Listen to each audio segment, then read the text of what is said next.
अवनी एक टक कपूर मेंशन को देख रही थी। पिछले जन्म में वो इस घर में सिर्फ 4 दिन ही रही थी, पर इन 4 दिनों में इस घर में रहने वाले लोगों ने उसे बहुत प्यार दिया था। अवनी ने खुद के इमोशन को कंट्रोल किया और घर के अंदर चली गई। जैसे ही अपनी अंदर पहुंची, उसने देखा mister and Mrs Kapoor Advik की क्लास ले रहे थे और अद्विक अपने गुस्से को कंट्रोल करने की कोशिश कर रहा था, पर उसका शैतान बेटा उसे कहीं नजर नहीं आ रहा था। अचानक जय की नजर अवनी पर पड़ी है, वो तुरंत खुश हो गया। उसने जोर से अवनी का नाम पुकारा, मिस अवनी आप आ गई, मैं कब से आपका इंतजार कर रहा था। जय की आवाज इतनी तेज थी कि सभी लोग उसके मुंह से अवनी का नाम सुनकर दरवाजे की तरफ देखने लगे। मिस्टर एंड मिसेस कपूर ने देखा एक दुबली पतली सी लड़की जो दिखने में किसी परी से कम नहीं लग रही थी, उसके बाद उसके कमर तक आ रहे थे, वह दरवाजे के पास खड़ी है। मिसेज कपूर ने अवनी को ऊपर से नीचे तक स्कैन किया। अचानक उनके चेहरे के एक्सप्रेशन डार्क हो गए। ये चीज वहाँ मौजूद सभी लोगों ने नोटिस कर ली थी। मिसेज कपूर अब अवनी को गुस्से से देख रही थी। ये देख अवनी को समझ नहीं आ रहा था कि आखिर वो उसे गुस्सा से क्यों देख रही है। तभी मिसेज कपूर ने अवनी को खुद के पास आने का इशारा किया, अवनी मेरे पास आओ। अवनी ने अपने होठों को दांतों के नीचे दबा लिया और धीरे धीरे चलकर मिसेज कपूर के सामने जाकर खड़ी हो गई। मिसेस कपूर ने उसे ऊपर से नीचे तक देखने के बाद पूछा, तुम्हारी उम्र क्या है। उनका सवाल सुनकर सिर्फ अवनी ही नहीं, वहाँ मौजूद सभी लोग कंफ्यूज हो गए, पर फिर भी अवनी ने थोड़ा कंफ्यूज होकर जवाब दिया, मैं 21 की हूँ। उसके ये कहते ही मिसेज कपूर ने वही टेबल पर रखा फ्लावर वास उठाया और अद्विक के ऊपर फेंक दिया। अद्विक को तो कुछ समझ नहीं आ रहा था कि वो क्या रहा है, मगर जैसे ही उसने देखा उसकी मॉम ने उसकी तरफ फ्लावर वास फेंक दिया तो वो खुद को बचाने के लिए नीचे झुक गया और गुस्से से पूछा, माँ ये क्या हरकत है, आखिर आप लोगों को हुआ क्या है। और वो इसके आगे कुछ बोलता, मिसेज कपूर उसे गुस्सा देखते हुए बोली, शर्म नहीं आती बेशर्म कहीं कि ऐसा करते हुए वो अभी सिर्फ 21 की है और अयान 3 साल का, तुमसे जरा सा भी कंट्रोल नहीं हुआ और तुमने उसे प्रेग्नेंट कर दिया। अद्विक का भी अब दिमाग खराब हो चुका था। उसने अपनी मॉम को जवाब दिया, माँ मैंने पहले भी कहा है मैं इस बच्चे का डैड नहीं हूँ, तो आप लोग मेरी बात पर क्यों विश्वास नहीं कर रहे हैं। फिर उसने अवनी को देखते हुए कहा, मिस अवनी आप क्यों नहीं बताती कि मैं इस बच्चे का डैड नहीं हूँ, मैं आज ही उससे मिला हूँ। उसके ये कहते ही पूरे हाल में सन्नाटा छा गया। अवनी को समझ नहीं आ रहा था कि आखिर वो क्या जवाब दे, क्योंकि उसे खुद भी नहीं पता कि वो प्रेग्नेंट कैसे हुई थी, तो वो इन लोगों को कैसे बता सकती थी कि अद्विक अयान का पिता है या नहीं। उसने कुछ देर तक सभी को देखा, फिर बात पलटते हुए अद्विक से बोली, जी आप तो वही अनजान इंसान है ना जिन्होंने मेरी मदद की थी। इतना कहकर वो जय की तरफ मुड़ी और उससे बोली, मिस्टर कपूर क्या यह आपका घर है और यह आपके दोस्त हैं। इतना कहकर उसने अद्विक की तरफ इशारा किया। सभी घर वाले अब अवनी को कंफ्यूजन में देखने लगे।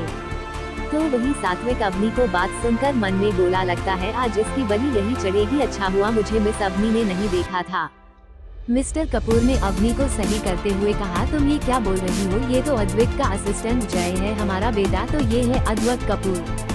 इतना कहकर उन्होंने अद्विक की तरफ इशारा किया। अद्विक ने तो सिर्फ अपनी जगह अवनी से मिलने के लिए जय को अद्विक बनाकर भेजा था, पर उसने ये कभी नहीं सोचा था कि ये बात उसके मॉम डैड को पता चल जाएगी। वही अयान जो बहुत देर से किचन के बाहर खड़ा होकर सब सुन रहा था, उसके दोनों हाथों में कचौड़ी थी और उसके मुंह में भी थी। उसने जल्दी जल्दी कचौड़ी को चबाया और अवनी के पास जाकर खड़ा हो गया। उसे देखते ही अवनी ने तुरंत उसे अपनी गोद में उठा लिया। तो अयान जो थोड़े गुस्से में था वो अद्विक से बोला, मिस्टर कपूर आपने मुझे और मेरी लिटिल मोमी को बेवकूफ बनाया। इतना कहकर उसका चेहरा रोने जैसा हो गया था। वहीं जय और अद्विक के मुंह से आवाज ही नहीं निकल रही थी। तभी अवनी इस सिचुएशन से खुद को बाहर निकालने के लिए अपने गले को साफ करते हुए मिसेज कपूर से बोली, आंटी मुझे लगता है मुझे यहाँ से जाना चाहिए, मैं चलती हूँ। आई होप अयान ने आप लोगों को ज्यादा परेशान नहीं किया होगा। इतना कहकर वो जाने लगी तो अयान उसे रोकते हुए बोला, अले लुको लिटिल मोमी, अभी तो अयान बेबी ने कुछ खाया भी नहीं और अयान बेबी को मिस्टर कपूर से भी बात करनी है। आप नासमझ हो, इसलिए उन्होंने आपको बेवकूफ बना दिया, ईच की पनिशमेंट उन्हें मिलनी चाहिए। इतना कहकर वो अवनी की गोद से गुस्सा में उतर गया और अपनी कचौड़ी को अपने जेब में रख फिर अपने दोनों हाथों को कमर पर रखकर गुस्से से अद्विक को देखते हुए बोला, मिस्टर कपूर क्या मैं जान सकता हूँ आपने ऐसा क्यों किया, प्लीज एक एक्सप्लेन करें। अयान इस वक्त सच में बहुत ही ज्यादा गुस्से में था, क्योंकि कोई भी उसकी लिटिल मोमो को बेवकूफ बनाए उसे ये चीज बिल्कुल पसंद नहीं थी। अद्विक ने भी अब सब कुछ साफ साफ कहना ही सही समझा। वह भी अपने दोनों हाथों को कमर पर रखकर गुस्से से अयान को देखते हुए बोला, क्योंकि मैं तुम्हारी मॉम से शादी नहीं करना चाहता। क्या तुमने सुना कि मैंने क्या कहा? अद्विक के ये कहते ही अयान मुस्कुराते हुए बोला, तो आपको क्या लगता है मेरी लिटिल मोमो आप अच्छे शादी करना चाहती है? वह तो आप पर दया खाल, मैं चाहता था कि आप मेरे डैडी बने, पर अब मैं आप जैसे बदसूरत इंसान को अपना डैडी नहीं बना सकता, वरना लोगों के सामने मेरी इमेज गिर जाएगी और मुझे मेरी इमेज की बहुत ही चिंता है। ही कोई देख पा रहा था कि अयान साफ साफ अद्विक की बेइज्जती कर रहा था। भला अद्विक ये सब कैसे सहता? उसने अपने दांत पीसते कुछ कहना चाहा, पर अयान ने उसे इग्नोर किया और सात्विक के सामने खड़े होकर बोला, क्या आप मेरे डैडी बनोगे? अयान की बात सुनकर सात्विक को ऐसा लगा जैसे किसी ने उसके ऊपर अभी अभी न्यूक्लियर बम फेंक दिया हो। वही अयान भी हार नहीं मानने वाला था। उसने ठान लिया था वो अपने लिए इसी घर से डैडी ढूंढेगा, फिर चाहे वो अद्विक हो या ना हो। वही मिस्टर एंड मिसेस कपूर तो अपना मुंह खोले अयान को ही देख रहे थे, क्योंकि अयान के बोलने का तरीका, स्टाइल सब कुछ अद्विक की तरह ही था। तभी अयान ने एक बार फिर से सात्विक से पूछा, क्या आप मेरे डैडी बनोगे? आप चिंता मत करो, मैं आप अच्छे खाना नहीं बनाऊंगा, खाना बनाने के लिए मिस्टर कपूर है। इतना कहकर उसने अद्विक की तरफ इशारा किया तो अद्विक अपनी आंखें छोटी करके उसे देखने लगा। सात्विक ने कुछ बोलने के लिए अपना मुंह खोला ही था कि तभी अयान झट से बोला, तो ठीक है, आज 6 आप मेरे डैडी हुए और आप काफी ज्यादा हैंडसम भी है। वही अवनी को काफी ज्यादा नींद आ रही थी, पर उसे समझ नहीं आ रहा था कि वो यहाँ से कैसे जाएं। तभी वो अयान से बोली, आयु घर पर मामू आपका वेट कर रहे हैं, चलो। वही जैसे ही अयान ने सुना उसकी मोमो को नींद आ रही, तो वो सात्विक से किचन की तरफ इशारा करके बोला, मेरे नए नए डैडी अपना मेले किचन का छाला खाना पैक कर दो। अयान बेबी उठे अपने छात लेकर जाएगा और खाछल कचौली और कद्दू की सब्जी भूलना मत, और मैं चाहता हूँ ये शादी जल्दी छे हो जाए ताकि मैं मेरे दादा दादी के छात ले सकूँ और टेस्टी टेस्टी खाना खा सकूँ। इतना कहकर उसने बड़े स्टाइल से अपने बालों में हाथ फेरा और अवनी की तरफ जाने लगा। मगर जैसे ही वो अद्विक के बगल से गुजरा उसने जोर से अपना एक पैर अद्विक के पैर पर रख दिया। अद्विक को दर्द तो नहीं हुआ, पर वो खुन्नस में अयान को देख रहा था। ये देख अवनी मन में बोली, पता नहीं दोनों की क्या दुश्मनी है, पिछले जन्म में भी जब मिले थे तो लड़ लड़के मेरा दिमाग खराब कर देते थे और इस जन्म में तो जानी दुश्मन ही बन बैठे हैं। हाय मेरी प्यारी नींद, अगर मेरी शादी इससे हो गई तो ये दोनों मुझे चैन से सोने नहीं देंगे। वही मिसेज कपूर ने हैरान होकर सात्विक से पूछा, क्या तुम सच में अयान के डैड बनना चाहते हो? सात्विक तो अभी भी कंफ्यूज खड़ा था, उसके मुंह से तो आवाज ही नहीं निकल रही थी। वो कुछ बोलता उससे पहले ही अद्विक मना करते हुए बोला, नहीं भाई, इस बच्चे के डैड नहीं बन सकते। वो इतना ही बोला था कि तभी शेफ अपने हाथ में बड़े बड़े पैकेट लेकर किचन से निकलते हुए अयान से बोला, अयान बेबी ये रहा आपका कचौड़ी और कद्दू की सब्जी और मैंने पनीर भी पैक कर दिया। उसकी बात सुनकर अद्विक गुस्से से बोला, ये बच्चा सिर्फ थोड़ी देर पहले ही आया है, इसकी बात तुम क्यों इतना मान रहे हो? भूलो मत तुम कपूर खानदान के शेफ हो, इस बच्चे के नौकर नहीं। अब तो अवनी को भी गुस्सा आ गया था। अद्विक ने पिछले जन्म में उसके बेटे की जान बचाने के लिए खुद की जान खतरे में डाली थी, इसलिए ही वो इतनी देर से अद्विक की बकवास सुन रही थी। पर अब और नहीं, वो अपनी आंखें छोटी करके अद्विक से बोली, मिस्टर कपूर आपकी हिम्मत कैसे हुई मेरे बेटे के बारे में ये सब बोलने की? मैं सब कुछ बर्दाश्त कर सकती हूँ, पर मेरे बेटे के बारे में ये सब नहीं। अगर आपने आगे और कुछ बोला तो मुझसे बुरा कोई नहीं होगा। इतना कहकर अवनी गुस्से से अद्विक को देखने लगी। अद्विक भी उसे देखते हुए बोला, क्या तुमने इस बच्चे की प्लास्टिक सर्जरी कराई है ताकि इसका चेहरा मुझसे मिल सके और तुम मुझसे शादी करके कपूर एम्पायर की मालकिन बन जाओ? अच्छे से जानता हूँ मैं तुम जैसी लड़कियों को। उसने इतना ही कहा था कि अवनी ने गुस्से से एक पंचों अद्विक को जड़ दिया। उसकी इस हरकत से हॉल में मौजूद सभी लोगों ने डर और आश्चर्य से अपने मुंह पर हाथ रख लिया, क्योंकि यह पहली बार था जब किसी ने अद्विक को मारा था। वही अयान ताली बजाते हुए बोला, यस लिटिल मोमो और मारो। वही आदि की आंखें गुस्से से लाल हो गई, उसका चेहरा बहुत ही ज्यादा डरावना लग रहा था। उसने घूर के अवनी को देखा, पर अवनी उससे नहीं डरी। अपनी पूरी जिंदगी में अद्विक कभी भी किसी के सामने नहीं झुका था और न ही कभी किसी ने उस पर उंगली उठाने की हिम्मत की थी। लेकिन आज एक लड़की ने उस पर हाथ उठाया, ये सोच सोच कर ही अद्विक को गुस्सा आ रहा था।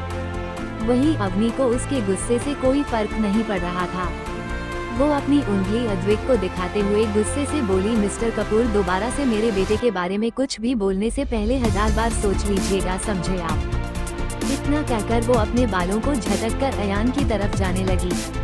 तभी अद्विक की डरावनी आवाज पूरे घर में गूंज उठी। अद्विक अपनी मुट्ठी कसके बंद करते हुए दांत पीसकर अवनी से बोला, तुम्हारी हिम्मत कैसे हुई मुझे यानी द अद्विक कपूर को मारने की। लोग मुझसे नजरें मिलाने से डरते हैं और तुमने तो सीधा मुझ पर हाथ उठा दिया। अद्विक के घर वाले भी उसे इतने गुस्से में देखकर डर गए थे, क्योंकि वो सभी अद्विक के गुस्से को बहुत ही अच्छे से जानते थे। वो कब क्या कर दे उसका कोई भरोसा नहीं था। उन सभी को अब अवनी की चिंता हो रही थी। अद्विक जाकर अवनी के सामने खड़ा हो गया और उसके हाथ को कस के पकड़कर बोला, बोलो, मैंने जो पूछा उसका जवाब दो। अवनी को अब अद्विक से चिढ़ हो रही थी। अवनी बस घर जाकर एक अच्छी सी नींद लेना चाहती थी, लेकिन अयान और अद्विक के कारण उसे नहीं लग रहा था कि अब वो सो भी पाएगी। इसलिए उसका दिमाग और भी ज्यादा चिड़चिड़ा हो रहा था। अवनी ने अपना हाथ छुड़ाकर अद्विक से पूछा, क्या आप सच में जानना चाहते हैं कि मैंने आपको कैसे मारा? तो अद्विक ने अपनी गर्दन हाँ में हिला दिया। ये देख अवनी ने फिर से उसे एक और पंच जड़ दिया और एटीट्यूड के साथ बोली, ऐसे ही, बिल्कुल ऐसे ही मारा है मैंने। और हाँ, डरती होगी पूरी दुनिया आपसे, लेकिन अवनी मित्तल को किसी से डर नहीं लगता, समझे आप। वही दोबारा पंच पड़ते ही अद्विक का खून खौल उठा। वो मन में सोच रहा था कि वो इस लड़की को इतनी आसानी से नहीं जाने देगा। वो मन में ठान चुका था कि वो अवनी को एक अच्छा सबक सिखाएगा। ये सोचकर ही उसके चेहरे पर डेविल स्माइल आ गई। अवनी जैसे ही अयान को गोद में उठाने के लिए झुकी, अद्विक ने उसका हाथ पकड़ अपनी तरफ खींच लिया। इससे पहले कि अवनी कुछ समझ पाती, अद्विक ने अपना एक हाथ उसके सर के पीछे रखा और उसे जबरदस्ती किस करने लगा। गुस्से के कारण अद्विक अपनी सोचने समझने की शक्ति खो चुका था। उसे नहीं पता था कि वो क्या कर रहा है। अद्विक ने अपने एक हाथ से कसके अवनी की कमर को पकड़ लिया और वाइल्ड किस करने लगा। वो किस कम और काट ज्यादा रहा था। वही सभी घरवाले अपने मुंह पर हाथ रखकर अद्विक की हरकतों को ही देख रहे थे। पर इन सबसे अलग अयान ने सात्विक का फोन लिया और वीडियो बनाने लगा। अयान डेविल स्माइल करके मन में बोला, आपको तो एक अच्छा छबक छिखाना ही पड़ेगा और आपकी सजा यही है कि आप मेरे डैडी बनकर मुझे जिंदगी भर झेलो और हमारे निकले उठाओ। अगर आपने शादी से इनकार किया तो मैं इस वीडियो को मीडिया को दे दूंगा। इतना कहकर वो खुशी से उछलने लगा। वही अवनी अद्विक को खुद से दूर करने की कोशिश कर रही थी, पर अद्विक ने उसे कसकर पकड़ा हुआ था और उसे जबरदस्ती किस कर रहा था। अद्विक ने अपनी जिंदगी में पहली बार किसी को किस किया था, पर अवनी को किस करके उसे एक अजीब सी फीलिंग आ रही थी। तभी अवनी ने अद्विक को जोर से काट लिया और दर्द के कारण अद्विक उससे दूर हट के अपने होठों को पोंछते हुए बिना सोचे समझे बोला, पागल लड़की, काटा क्यों? इतने अच्छे से तो किस कर रहा था। उसकी बेशर्म भरी बातें सुनकर अवनी शॉक हो गई। तभी अद्विक को ध्यान आया कि उसने जल्दी में क्या बोल दिया। वो ऑकवर्ड होकर इधर उधर देखने लगा, लेकिन उसे अपनी गलती का जरा सा भी पछतावा नहीं हो रहा था। तभी अयान ने सात्विक के फोन में वीडियो सेव करके अवनी के फोन में व्हाट्सएप कर दिया और रोनी सूरत बनाकर सात्विक के पैरों से लिपट कर बोला, मेरे नए डैडी, आपने कुछ किया क्यों नहीं? ये बदचूलात आदमी मेरी लिटिल मोमो के साथ जबरदस्ती कर रहे हैं। आप कैसे डैडी हो? इतना कहकर अयान ने बड़े ही चालाकी से सात्विक का फोन उसके जेब में डाल दिया। वही सात्विक तो अभी भी अपने होश में नहीं आया था, तो वो क्या ही जवाब देता।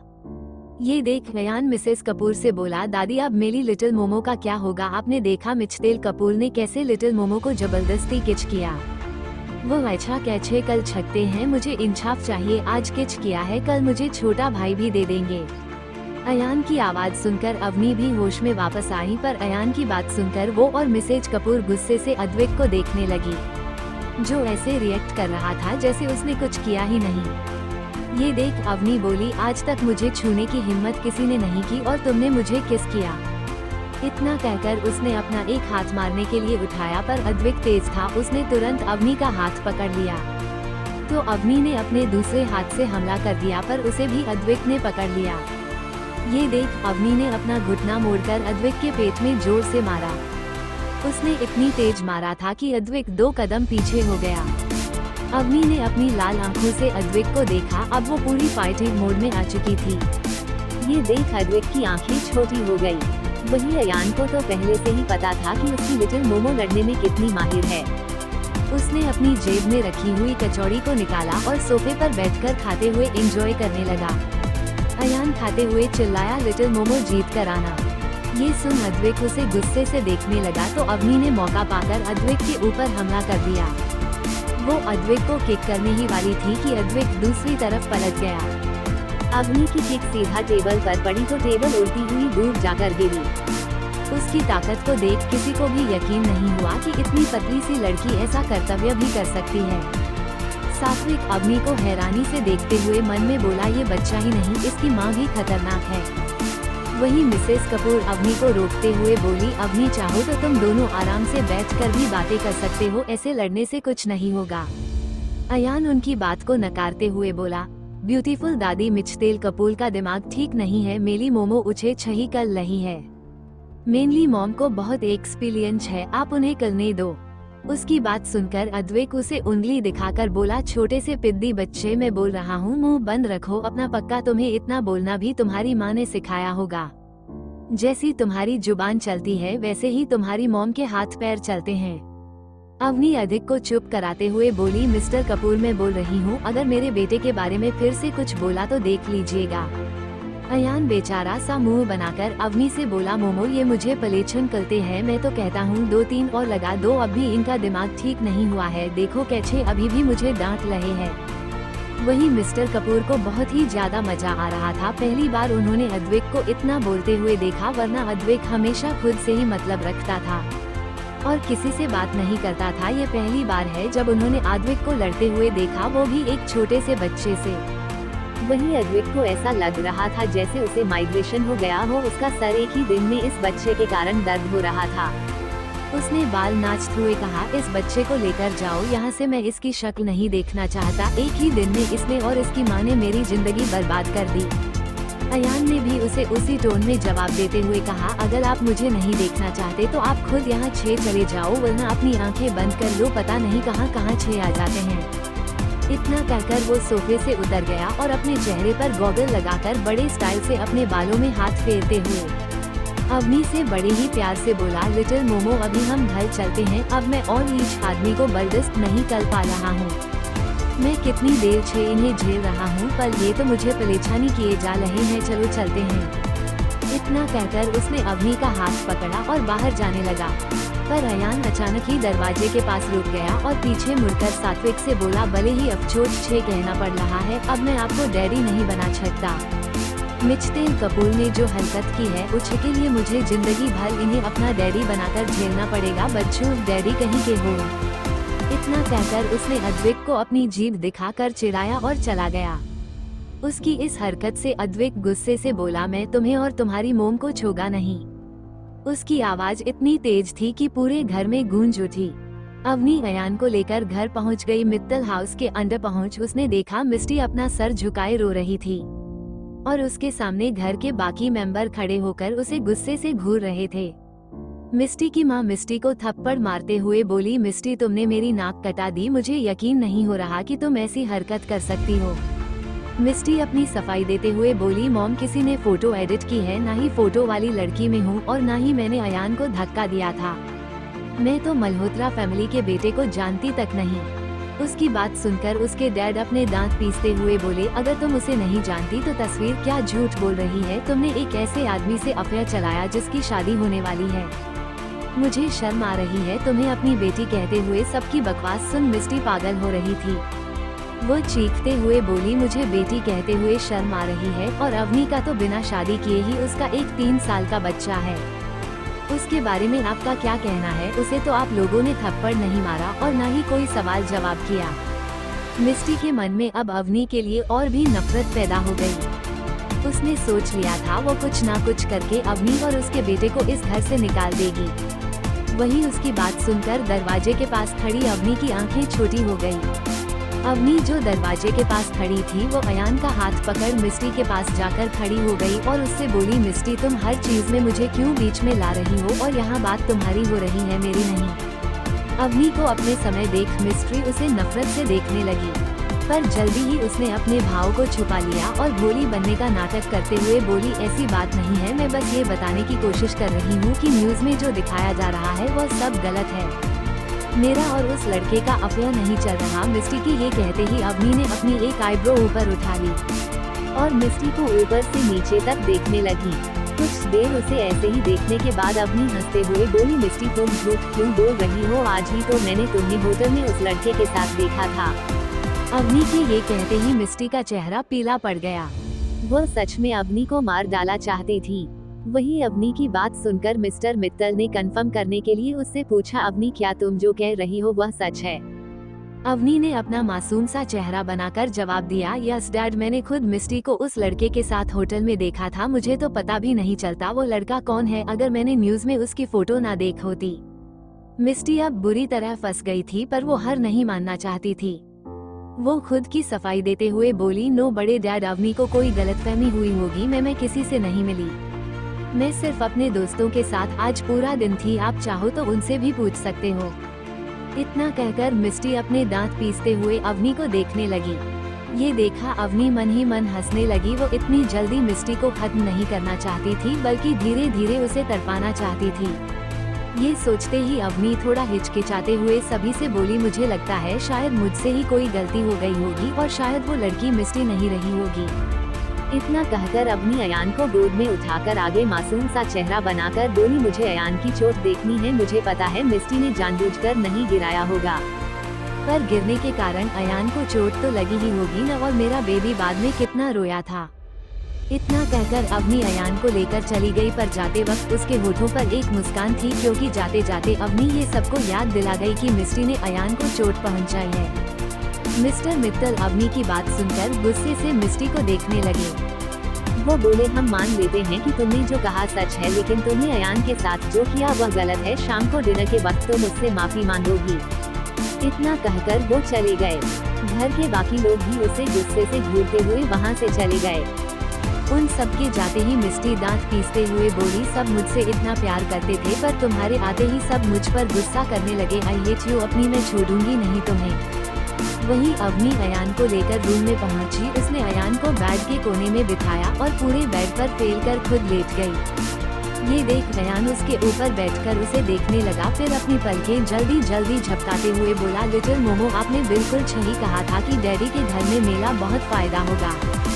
सबसे ज्यादा काम की चीज तो उनका किचन है जो मुझे बहुत पसंद है। अवनी जिसने अपनी आंखें बंद कर ली थी वो अयान की बात सुनकर उसे देखने लगी।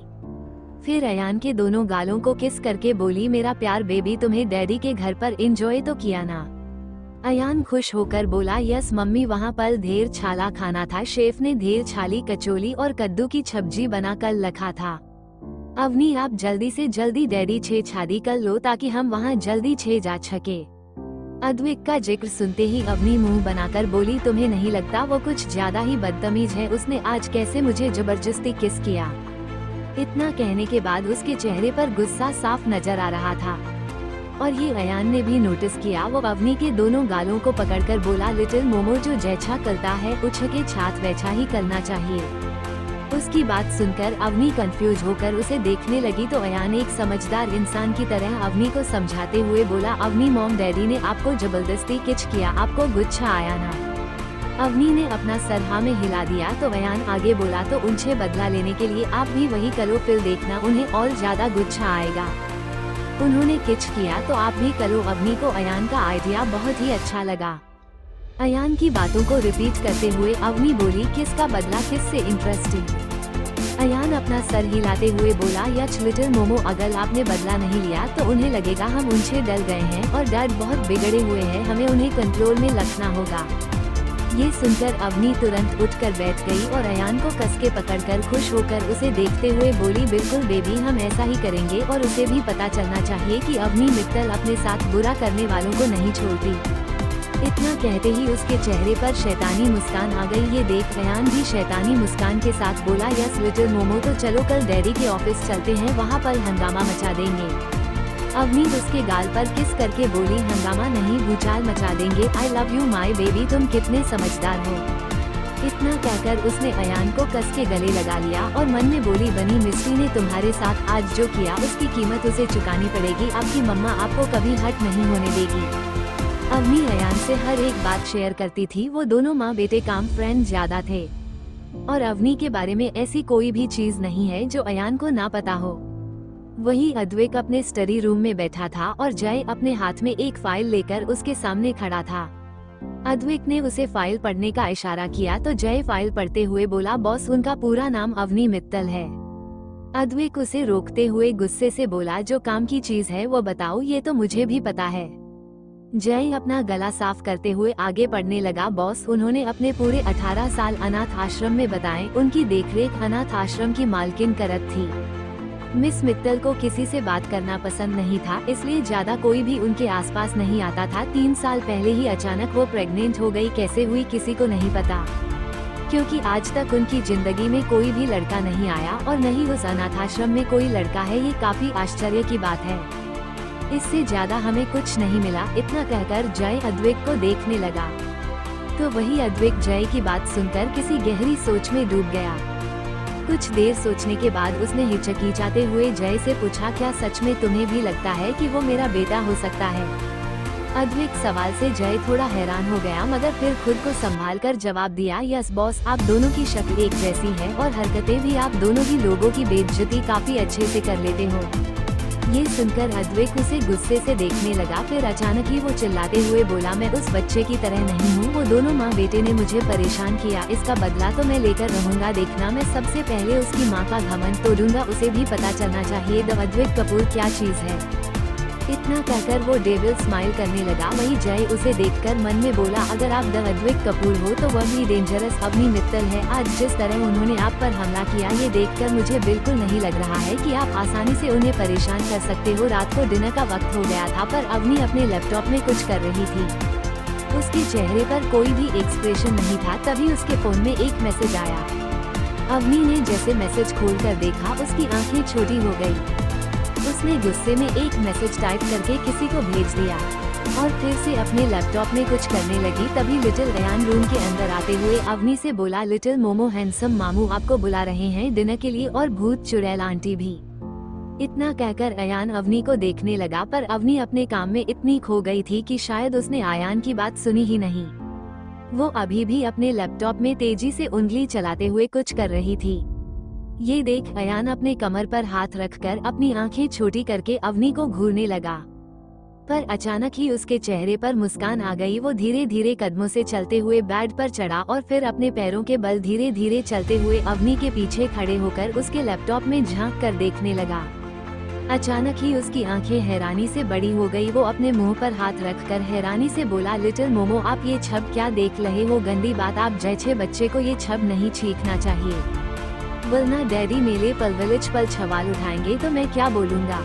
अचानक अयान की इतनी तेज आवाज सुनकर अवनी चौंक गई और वो एकदम से अपने होश में वापस आई। उसने जैसे ही अपने पीछे अयान को देखा वो चौंक गई। फिर उसने अपने लैपटॉप को देखा जिसमें एक बहुत ही हैंडसम आदमी की फोटो थी। वह देखने में बहुत ही ज्यादा हैंडसम एंड हॉट लग रहा था। अयान अवनी के आगे आकर उसके दोनों गालों पर हाथ रखकर उसे अपनी शक भरी नजर से देखते हुए पूछा, लिटिल मोमो ये कौन है? अवनी के माथे से पसीना निकलने लगा। उसे समझ नहीं आ रहा था कि वो क्या जवाब दे, क्योंकि वो तो कुछ और ही देख रही थी, पर गलती से किसी लड़के की फोटो आ गई। वो अयान को समझाते हुए बोली, शायद गलती से आ गई। वो इतना ही बोली थी कि अयान खुश होकर बोला, ये तो बहुत ही हैंडसम है, आप इसे मेरा डैडी बनाने के बारे में सोच रहे हो? अगर ऐसा है तो क्या मुझे दो डैडी मिलने वाले हैं? एक हमारे लिए खाना बनाएगा, दूसरा हमारी सेवा करेगा और हम दोनों आज करेंगे। अवनी को समझ नहीं आ रहा था कि वो अपने बेटे की बात सुनकर हंसे या रोए। अवनी उसे समझाते हुए बोली, नहीं नहीं बेबी, ये फोटो गलती से लग गई है, मैं तो कुछ और कर रही थी। अयान तो समझने को तैयार ही नहीं था। वो उस फोटो को अपनी चमकती आंखों से देखते हुए बोला, कोई तो हैंडसम डैडी मिला। इतना कहकर उसने लैपटॉप को गले लगा लिया और फोटो को किस करने लगा। अवनी थोड़ा परेशान होकर लैपटॉप को देख रही थी। वो सोच रही थी कि अब तक तो उसने मिस्टी का फोन हैक करके कुछ तो पता कर ही लिया होता, पर उससे पहले ही अयान आ गया। अवनी ने अयान को उठाकर अपनी गोद में बैठाते हुए सीरियस आवाज में कहा, अयान बेबी तुम बस अपने मिशन पर ध्यान दो, तुम्हें मिस्टर कपूर से बेटर डैडी कहीं नहीं मिलेगा। क्या तुम्हें पता है उनके पास कितनी प्रॉपर्टी है? और मैंने तो सुना है कि वो कुकिंग इतनी अच्छी करते हैं कि शेफ भी फेल हो जाए। आज तुमने उनके घर पर कचौड़ी कद्दू की सब्जी खाए है ना? मिस्टर कपूर तो उससे भी बेहतर बनाते हैं। जाओ जाकर सोचो कि तुम उन्हें डैडी कैसे बनाओगे। अचानक ही अयान की आंखों में चमक आ गई। वो अवनी को खींचते हुए बोला, लिटिल मोमो आपको मेरी कितनी फिक्र है। चलो पहले डिनर करते हैं, फिर कल मेले प्याले बदचूलत डैडी के ऑफिस भी तो चलना है। अवनी ने अपने छोटे शैतान बेटे को देखा और उसके माथे पर किस करके अपने लैपटॉप को बंद कर बाहर निकल गई। डाइनिंग टेबल पर पहुंचकर उसने देखा वहां पहले से ही उसकी माँ, उसका भाई और मिस्टी बैठे थे, लेकिन उसके डैड, चाचा और चाची वहां पर मौजूद नहीं थे। अवनी अयान को गोद में लेकर अंशुमन के बगल में बैठ गई तो मिस्टी उसे गुस्से से घूरने लगी। फिर वह अपने चेहरे पर झूठी मुस्कान लाकर अवनी से बोली, अवनी तुम अयान को ऐसे गोद में लेकर क्यों घूमती रहती हो? वो कोई छोटा बच्चा नहीं है, वो चल सकता है। उसकी बात का जवाब देते हुए अवनी भी झूठी मुस्कान के साथ बोली, मिस्टी वो है ना, तुमने इतनी तेज से मेरे बेबी को गिराया था कि उसके पैर में हल्की मोच आ गई, इसलिए उसे चलने में दिक्कत हो रही है, बस इसलिए मैं उसे गोद में लेकर घूम रही हूँ। उसका जवाब सुनकर मिस्टी को बहुत गुस्सा आ रहा था। वहीं अवनी की बात सुनकर जैनी जी और अंशुमन मिस्टी को गुस्से से घूरने लगे। अंशुमन ने सर्द आवाज में मिस्टी से पूछा, क्या मैं जान सकता हूँ इस छोटे से बच्चे ने तुम्हारे साथ ऐसा क्या कर दिया कि तुमने उसे जमीन पर गिरा दिया? अंशुमन के सवाल से मिस्टी घबरा गई। उसे समझ नहीं आया कि वो क्या जवाब दें। वो हकलाते हुए बोली, भाई मैंने जानबूझकर नहीं किया, अयान ने मुझे काट लिया था। इसके आगे वो कुछ बोलती अयान गुस्से से बोला, चुड़ैल आंटी झूठ मत बोलो, आपने जबरदस्ती मुझे लिटिल मोमो के गोद से ले लिया और फिर आप बेबी को छोड़ भी नहीं रही थी, अपने बेबी को हर्ट भी किया, बस इसीलिए बेबी ने आपके हाथ में काट लिया हो, बली आई। इतना कहकर वह भोली सूरत आगे बनाकर अंशुमन से बोला, पल मामू आप चिंता मत करो, बेबी को थोड़ा छाही दर्द हो रहा है, वह बात अलग है कि मैं ठीक से चल भी नहीं पा रहा, और डॉक्टर अंकल ने कहा कि अगर मैं ज्यादा तेज गिरता तो मेरी हड्डी टूट जाती। अंशुमान ने गुस्से से अपनी मुट्ठी बंद कर ली। वो मिस्टी को वार्निंग देते हुए बोला, तुम अगली बार से मुझे अयान के आसपास भी नहीं दिखनी चाहिए और आज से तुम्हारा घर से ज्यादा बाहर निकलना बंद। मिस्टी तो हैरानी और गुस्से से अयान को देख रही थी। उसने इतनी तेज भी नहीं गिराया था कि उसकी हड्डियां टूटते टूटते बचे। वो अपनी आंखें छोटी करके इस झूठे छोटे बच्चे को देखने लगी। अवनी भी हैरान होकर अयान को देख रही थी जो सफेद झूठ बोल रहा था। फिर अवनी भी मन ही मन डेविल स्माइल करने लगी। वो अपनी आंखों में उदासी लाकर मिस्टी से बोली, मिस्टी अगर तुम्हें मुझसे या मेरे बेटे से प्रॉब्लम है तो बता दो, हम अभी इस घर से चले जाएंगे, पर प्लीज इस तरह मेरे बेटे को नुकसान तो ना पहुंचाओ, अगर उसे कुछ हो गया तो मैं क्या करूंगी। अवनी के ये कहते ही पूरे डाइनिंग हॉल में सन्नाटा छा गया। अंशुमान अवनी से नर्म आवाज में बोला, कोई कहीं नहीं जाएगा, और फिर वो मिस्टी से गुस्से में बोला, और तुम अयान से अभी के अभी माफी मांगो। मिस्टी भड़क कर बोले, भाई आप क्या बोल रहे हो, मैंने कुछ नहीं किया है, आप लोग इस लड़की को क्यों नहीं कुछ कहते जो आज अयान के पिता के साथ घूम रही थी। ये तो मिस्टर कपूर से मिलने गई थी ना। उसकी बात सुनकर अवनी उसे ऐसे देखने लगी जैसे कोई बेवकूफ हो। तभी अवनी से उसकी माँ ने सवाल किया, मिस्टी क्या बोल रही है अवनी, क्या वो सही कह रही है? अवनी से पहले अयान खुश होकर बोला, हम मिस्टर कपूर से मिलने गए थे, वो मेरे डैडी है, उन्होंने हमें कल ऑफिस आने को भी कहा है, वो मुझसे और मोमो 6 मिलना चाहते हैं। इतना कहकर वो मुस्कुराने लगा तो बाकी सब उसे अपनी आंखें फाड़े देख रहे थे।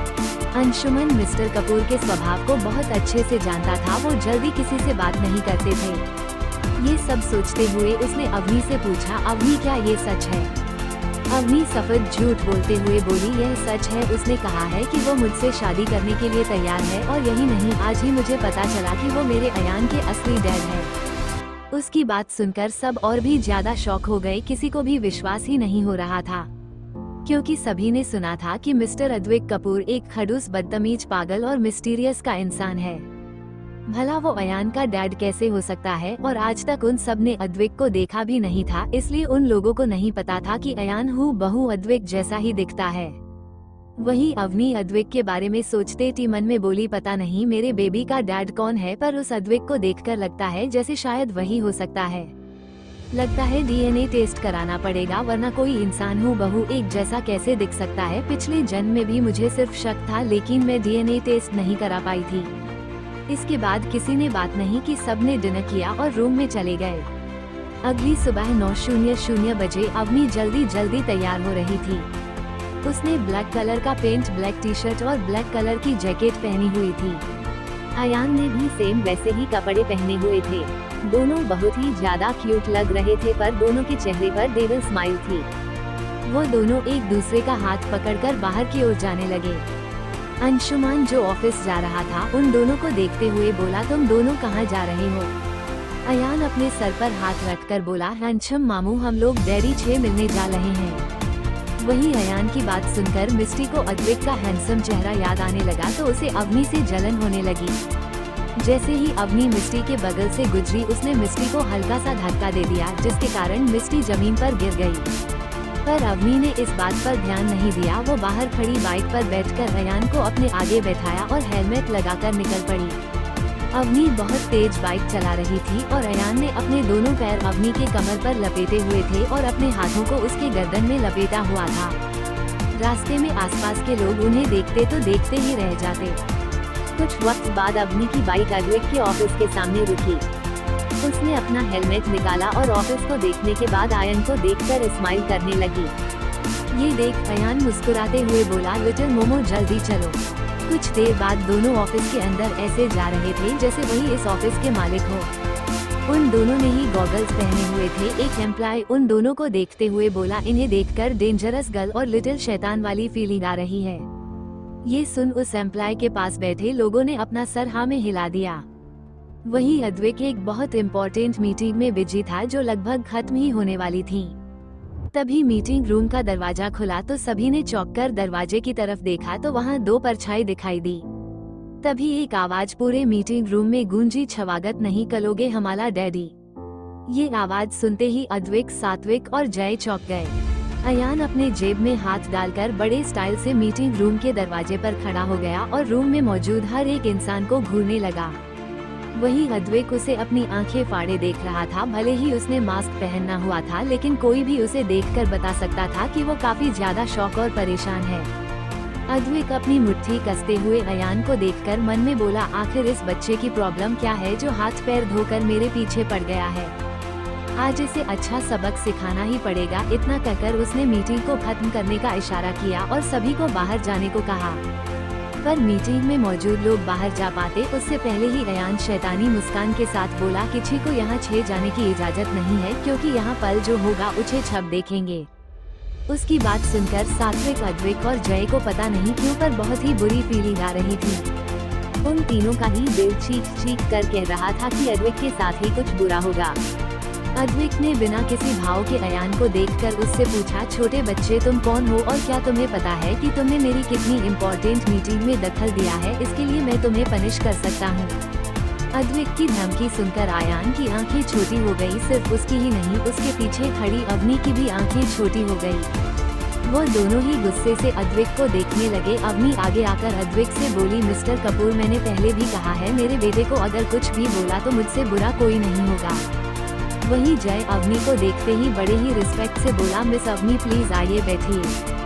अवनी उसे हाथ दिखाते हुए बोली, नहीं मैं यहाँ बैठने नहीं आई हूँ, मैं यहाँ रिवेंज लेने आई हूँ। जो तुम्हारे बॉस ने मेरे साथ किया था उसका हिसाब चुकाने आई हूँ मैं। रिवेंज का नाम सुनकर सात्विक और जय एक दूसरे को देखने लगे, जैसे पूछ रहे हो कौन सा रिवेंज।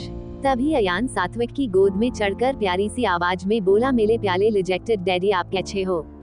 अयान के मुंह से खुद के लिए रिजेक्टेड डैडी शब्द सुनकर सात्विक खांसने लगा। फिर उसने अपना गला साफ करते हुए अयान को जवाब दिया, मैं ठीक हूँ, तुम बताओ तुम कैसे हो? अयान उसका सवाल सुन के अद्वैत को देखते हुए बोला, अभी तो अच्छा हूँ पर थोड़ी देर बाद और भी अच्छा होने वाला हूँ। इतना कहने के बाद उसने एक नज़र सभी एम्प्लॉय और बिजनेसमैन को देखा। फिर बॉसी अंदाज में सभी से कहा, कोई भी यहाँ छे नहीं जाएगा जब तक मैं यानी अयान अद्वैत कपूर ना बोले। उसका नाम सुनकर वहाँ मौजूद लोगों की आंखें हैरानी से बड़ी हो गई।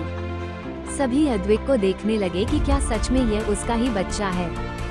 वही सबको अपनी तरफ इस तरह देखता देख अद्वैत गुस्से से बोला, गेट आउट, जाओ यहाँ से। इसके आगे वो कुछ बोलता उससे पहले ही अवनी ने उसको पकड़ के अपनी तरफ खींच लिया और उसके मास्क को हटाकर अचानक ही उसके होठों पर अपने होंठ रखकर किस करने लगी। अद्वैत को बिल्कुल भी उम्मीद नहीं थी कि अवनी कुछ ऐसा करेगी। वो इतना ज्यादा शॉक हो गया कि उसे ध्यान ही नहीं रहा कि अवनी उसे सबके सामने किस कर रही है।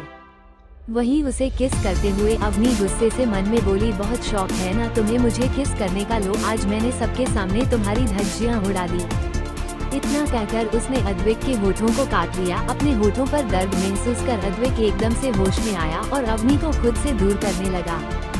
उसकी इस हरकत से अवनी को गुस्सा आ गया। उसने अद्विक को उठाकर जबरदस्ती टेबल पर लिटा दिया और उसके ऊपर बैठकर उसे वाइल्ड किस करने लगी। अद्विक उठने की कोशिश कर रहा था पर वो उठ नहीं पा रहा था क्योंकि अवनी ने उसे कस के पकड़ा हुआ था। उसकी ताकत को देख अद्विक थोड़ा हैरान था। उसने अपनी आंखें घुमाकर देखा कि वहाँ खड़ा कर कोई उसे ही घूर रहा है। ये देख उसका गुस्सा सातवें आसमान पर चढ़ गया। उसने कितनी मेहनत से अपनी इतनी हाई प्रोफाइल और साफ सुथरी इमेज बनाई थी पर आज इस लड़की ने सब बर्बाद कर दिया। ये सोचकर ही अद्विक का दिमाग खराब हो रहा था। वही अवनी ने उसके होठों को छोड़ा और उसके शर्ट के 2 बटन खोलकर उसके गले पर बाइट करने लगी।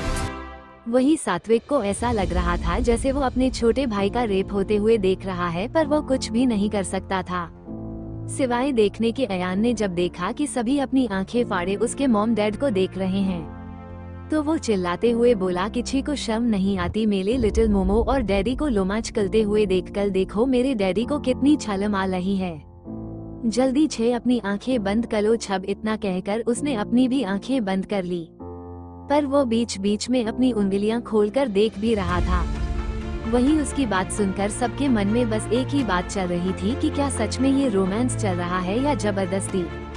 लगभग 10 मिनट बाद अवनी ने अद्विक छोड़ दिया और उसे वार्निंग देते हुए बोली, अगर अगली बार मुझे जबरदस्ती किस किया ना तो मैं इससे भी ज्यादा कर सकती हूँ, और वह भी दुनिया वालों के सामने समझे। और हाँ, मुझे कमजोर समझने की भूल मत करना, मैं सिर्फ दिखने में भोली हूँ पर हूँ बड़ी डेंजरस।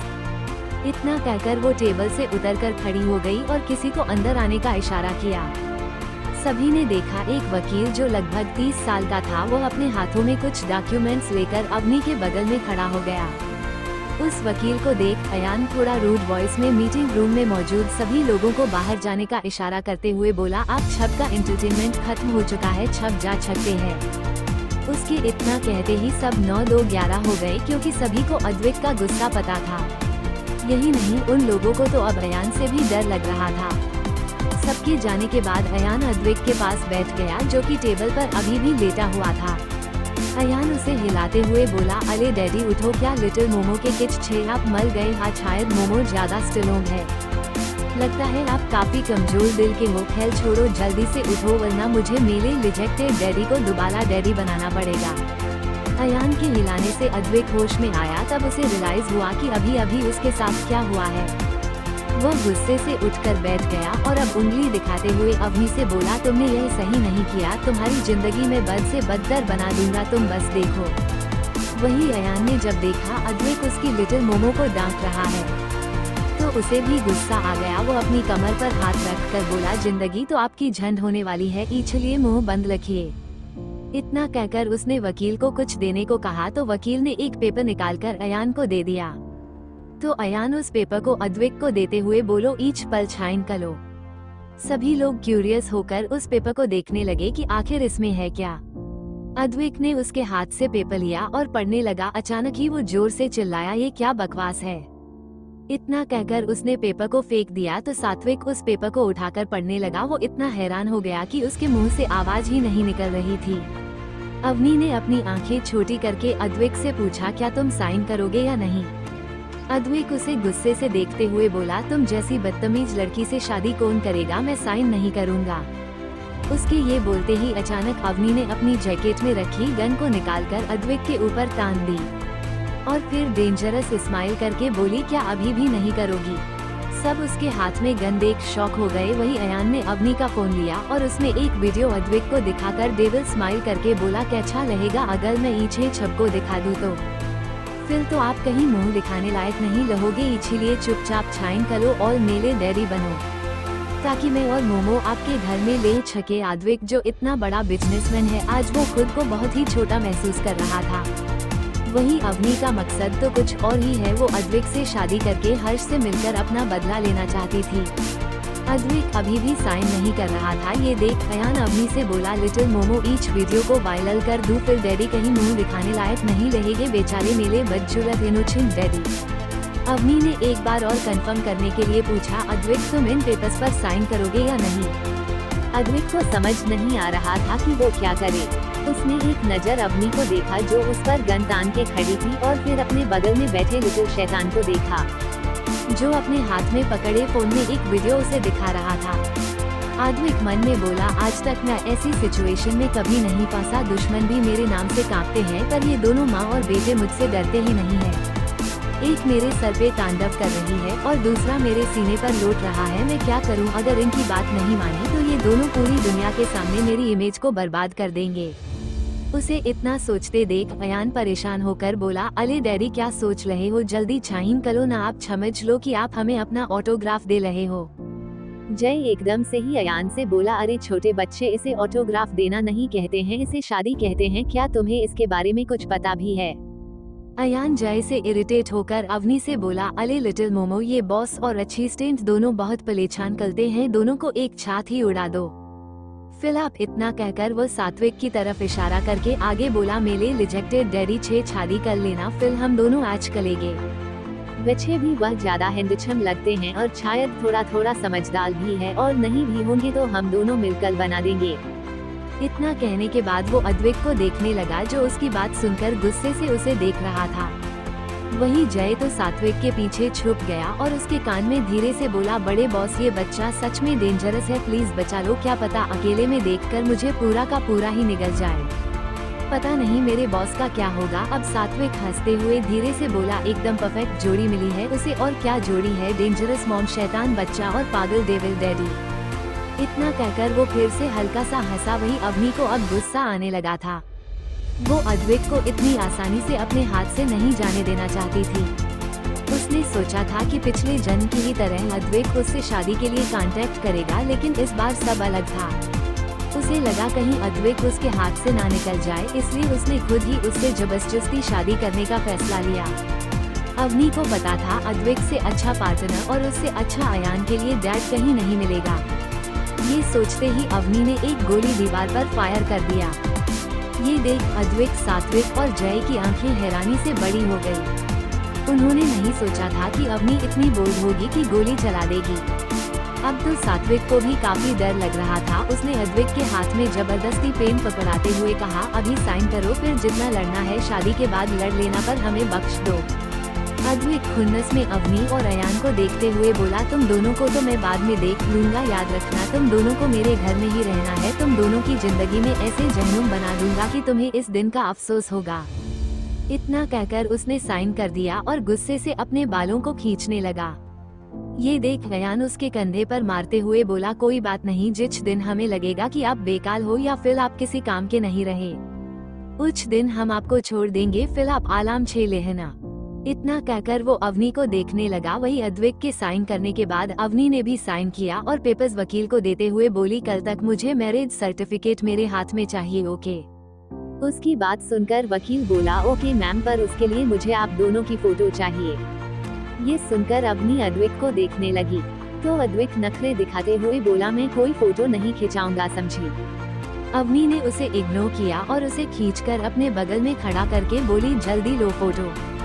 वकील फोटो खींचता उससे पहले ही अद्विक बोला, मैं अपनी शक्ल किसी को नहीं दिखाने वाला। अवनी गुस्से से बोली, चुपचाप खड़े होकर फोटो खींचवा लो, वरना मुझे वक्त नहीं लगेगा तुम्हें मारने में, और साथ ही साथ तुम्हारे इस कंपनी को भी बम से उड़ा दूंगी। उसकी धमकी सुनकर अद्विक चुपचाप खड़ा हो गया तो वकील ने दोनों की फोटो ली और तुरंत वहां से चला गया। उसके जाने के बाद अद्विक अवनी को खुद से दूर करके गुस्से से बोला, तुम्हारे कारण उस वकील ने मेरा चेहरा देखा और अब तो फोटो भी खींच कर ले गया है, तो बाकी सबको भी पता चल जाएगा कि मैं कैसा दिखता हूँ।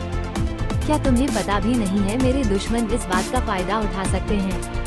अवनी उसे शांत करते हुए बोली, कितना टेंशन ले रहे हो, वो मेरा पर्सनल वकील है, तुम्हारी शक्ल उसने देखी है, बाकियों ने नहीं, और नहीं कोई देख पाएगा, इसलिए अब मुंह बंद रखो, समझे? और मेरे सामने ऊंची आवाज में बात भी मत करना, क्योंकि मुझे ऐसे लोग बर्दाश्त नहीं। उसकी ऐसी बातें सुनकर अद्विक अपने कमर पर हाथ रखकर कुछ बोलने वाला ही था क्योंकि अयान उससे पहले बोला, डैडी क्या आपने सुना नहीं, लिटिल मोमो को ऊंची आवाज में बात करने वाले लोग नहीं पसंद, तो आप क्यों चिल्लाकर बात कर रहे हो? और हाँ, आप अब मेरे डैडी बन ही गए हो तो कुछ रूल्स के बारे में भी बात कर ले। अद्विक उसके कॉलर को पकड़कर गुस्से से बोला, क्यों अभी मेरी जिंदगी बर्बाद करके तुम दोनों माँ बेटे का मन नहीं भरा जो अब ये रूल्स भी लेकर आए हो? अद्विक की इस हरकत से अयान को गुस्सा आ गया। वह भी अद्विक के कॉलर पकड़कर बोला, डैडी मेरी भी कोई इज्जत है, ऐसे कॉलर मत पकड़िए वरना आपके लिए अच्छा नहीं होगा। उसकी बात सुनकर अद्विक भी बोला, हाँ शैतान बच्चा, अभी तक मेरे साथ क्या अच्छा ही हुआ है, जब से तुम आए हो सब कुछ तो बर्बाद हो गया। वहीं अवनी उसे चुप कराते हुए बोली, खबरदार अगर मेरे बच्चे से इस तरह बात भी किया तो तुम बस चुपचाप रहो।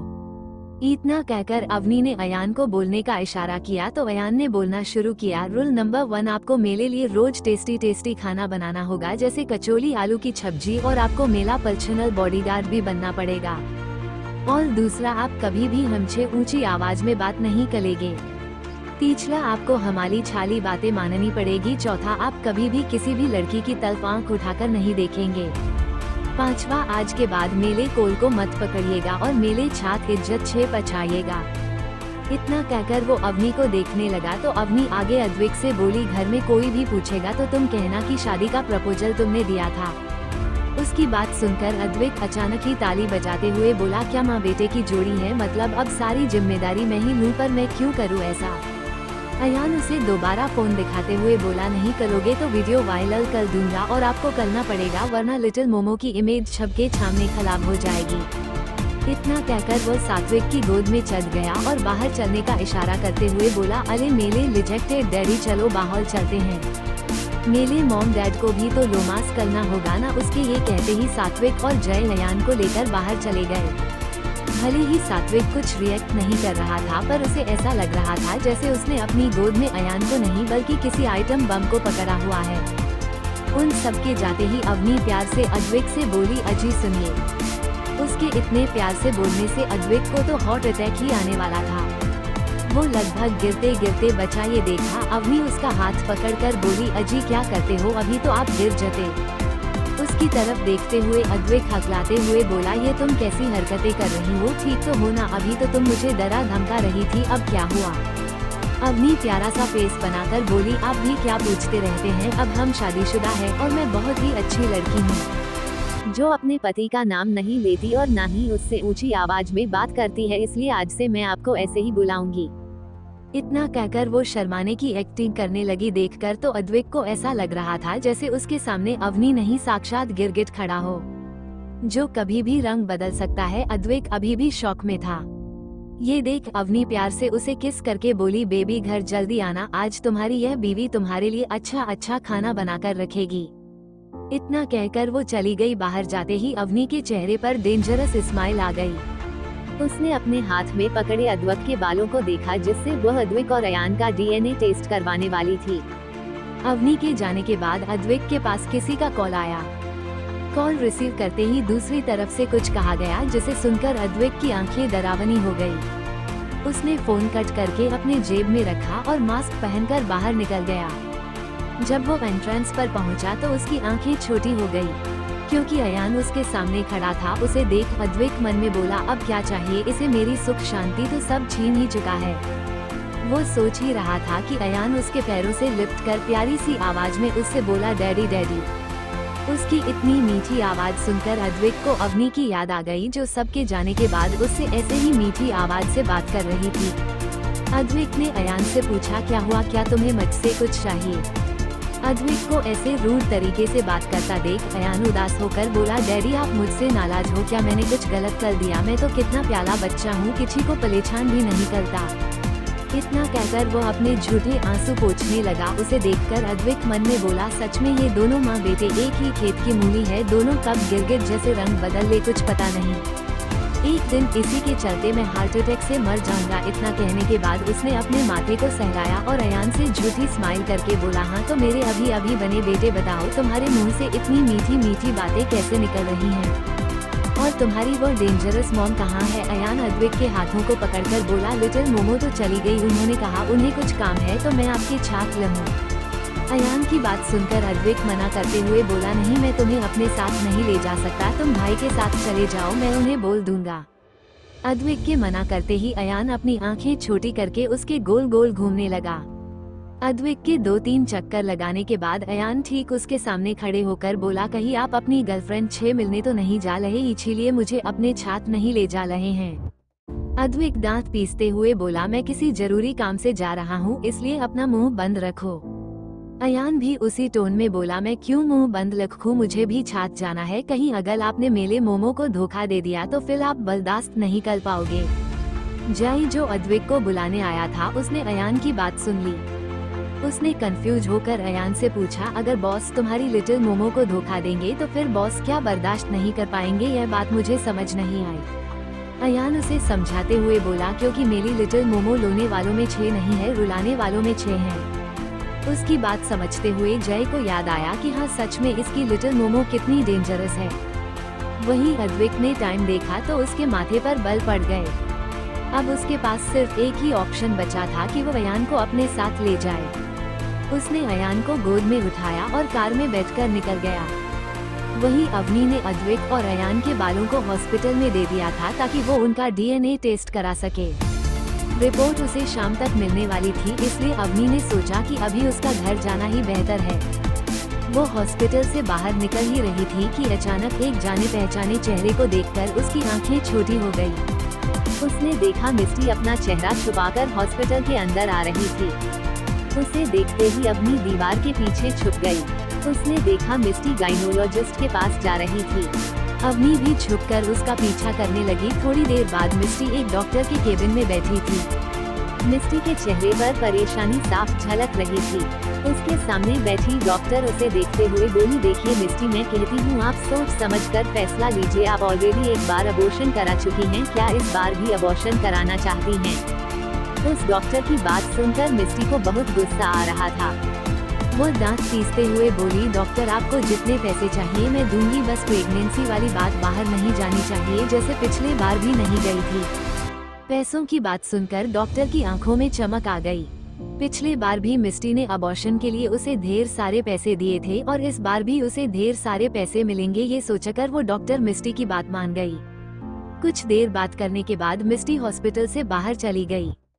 अवनी जो दरवाजे के पास छिपकर सब कुछ सुन रही थी, वो हैरान होकर बोली, मिस्टी एक बार और प्रेग्नेंट हो चुकी है और फिर से प्रेग्नेंट है। ये बात मुझे पिछले जन्म में क्यों नहीं पता चली, शायद मिस्टी ने इस चीज को काफी अच्छे से छुपाया था, इसलिए। इतना कहने के बाद उसके चेहरे पर स्माइल आ गई। वो डेविल स्माइल करके बोली, पर इस बार तो मुझे पता चल गया, अब तुम्हारा क्या होगा मिस्टी। वहीं अद्विक की कार एक होटल के सामने जाकर रुकी। अद्विक अयान को लेकर बाहर निकला और सीधा होटल के अंदर चला गया। अंदर पहुंचते ही होटल के मैनेजर ने उसे ग्रीट किया तो अद्विक अपना सर हिलाते हुए रौबदार आवाज में बोला, मुझे कुछ काम है, तब तक तुम इस बच्चे का ध्यान रखो और हाँ, इसे कोई भी खरोच नहीं आनी चाहिए, वरना तुम जिंदा नहीं बचोगे। इतना कहकर उसने अयान को उस मैनेजर की गोद में दे दिया और अयान से बोला, तुम इसके साथ रहना, मैं बस थोड़ी देर में आ जाऊंगा और हाँ, शैतानी मत करना। इतना कहकर वो चला गया। उसके पीछे पीछे बॉडीगार्ड भी चले गए, लेकिन अद्विक ने अपने आधे से ज्यादा बॉडीगार्ड अयान के लिए छोड़ दिया था। भले ही वो दिखाता नहीं था, पर उसे अयान की फिक्र थी। उसे जाते हुए देखकर अयान मुंह बनाकर बोला, मैं कोई छोटा बच्चा नहीं हूँ जिसका आपने ध्यान रखने के लिए आपने मुझे मेले पास छोड़ दिया। मैं तो आपके पीछे पीछे आऊंगा, देख लेना हो। इतना कहते ही उसके चेहरे पर डेविड स्माइल आ गई।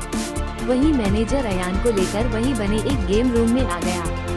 अयान खेलने के मूड में बिल्कुल नहीं था, उसका सारा ध्यान तो अद्विक के ऊपर था, इसलिए वो वॉशरूम का बहाना बनाकर वहां से निकल गया। वहीं दूसरी तरफ अद्विक एक प्राइवेट रूम में बैठा था। उसके सामने एक 40 साल का आदमी बिजनेस सूट पहनकर बैठा था, जिसके चेहरे पर शैतानी मुस्कान थी। वो आदमी अद्विक से बोला, मिस्टर कपूर, अगर आपने मेरी बात नहीं मानी तो मैं वो करूँगा जिसके बारे में आप सोच भी नहीं सकते। उस आदमी की धमकी सुनकर अद्विक की आंखें छोटी हो गई। वो डरावनी आवाज में बोला, तो कल का आया बच्चा मुझे डराने आया है। भले ही अद्विक का चेहरा नहीं दिख रहा था, पर उसकी आंखें देखकर ही पता चल रहा था कि वो कितने गुस्से में है।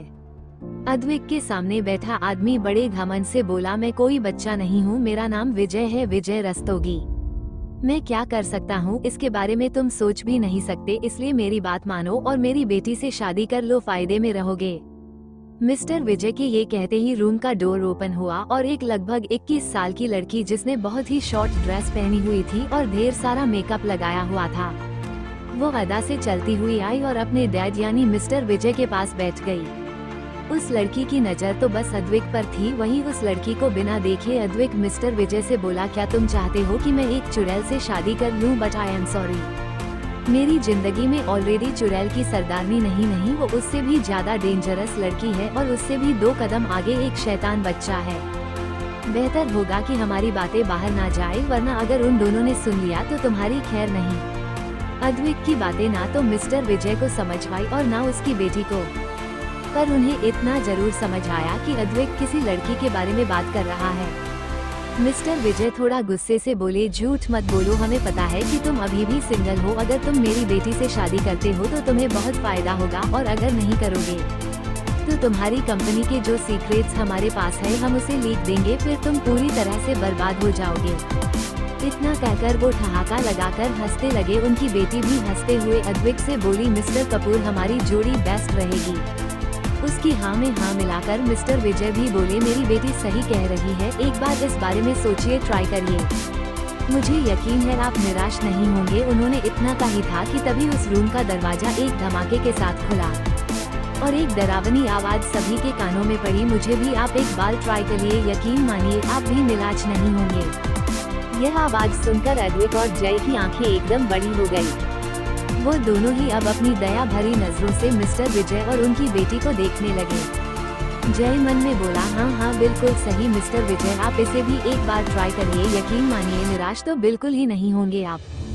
इतना कहकर वो मन ही मन में हंसता लगा। अवनी ने अपने चेहरे पर मास्क लगाया और जिस डॉक्टर से मिस्टी मिलकर गई थी उसके केबिन में चली गई। उस वक्त डॉक्टर मिस्टी की रिपोर्ट्स पढ़ रही थी। अचानक अपने केबिन में किसी अनजान लड़की को देख वो गुस्से से बोली, तुम कौन हो? तुम इस तरह से मेरी कैबिन में कैसे घुस सकती हो?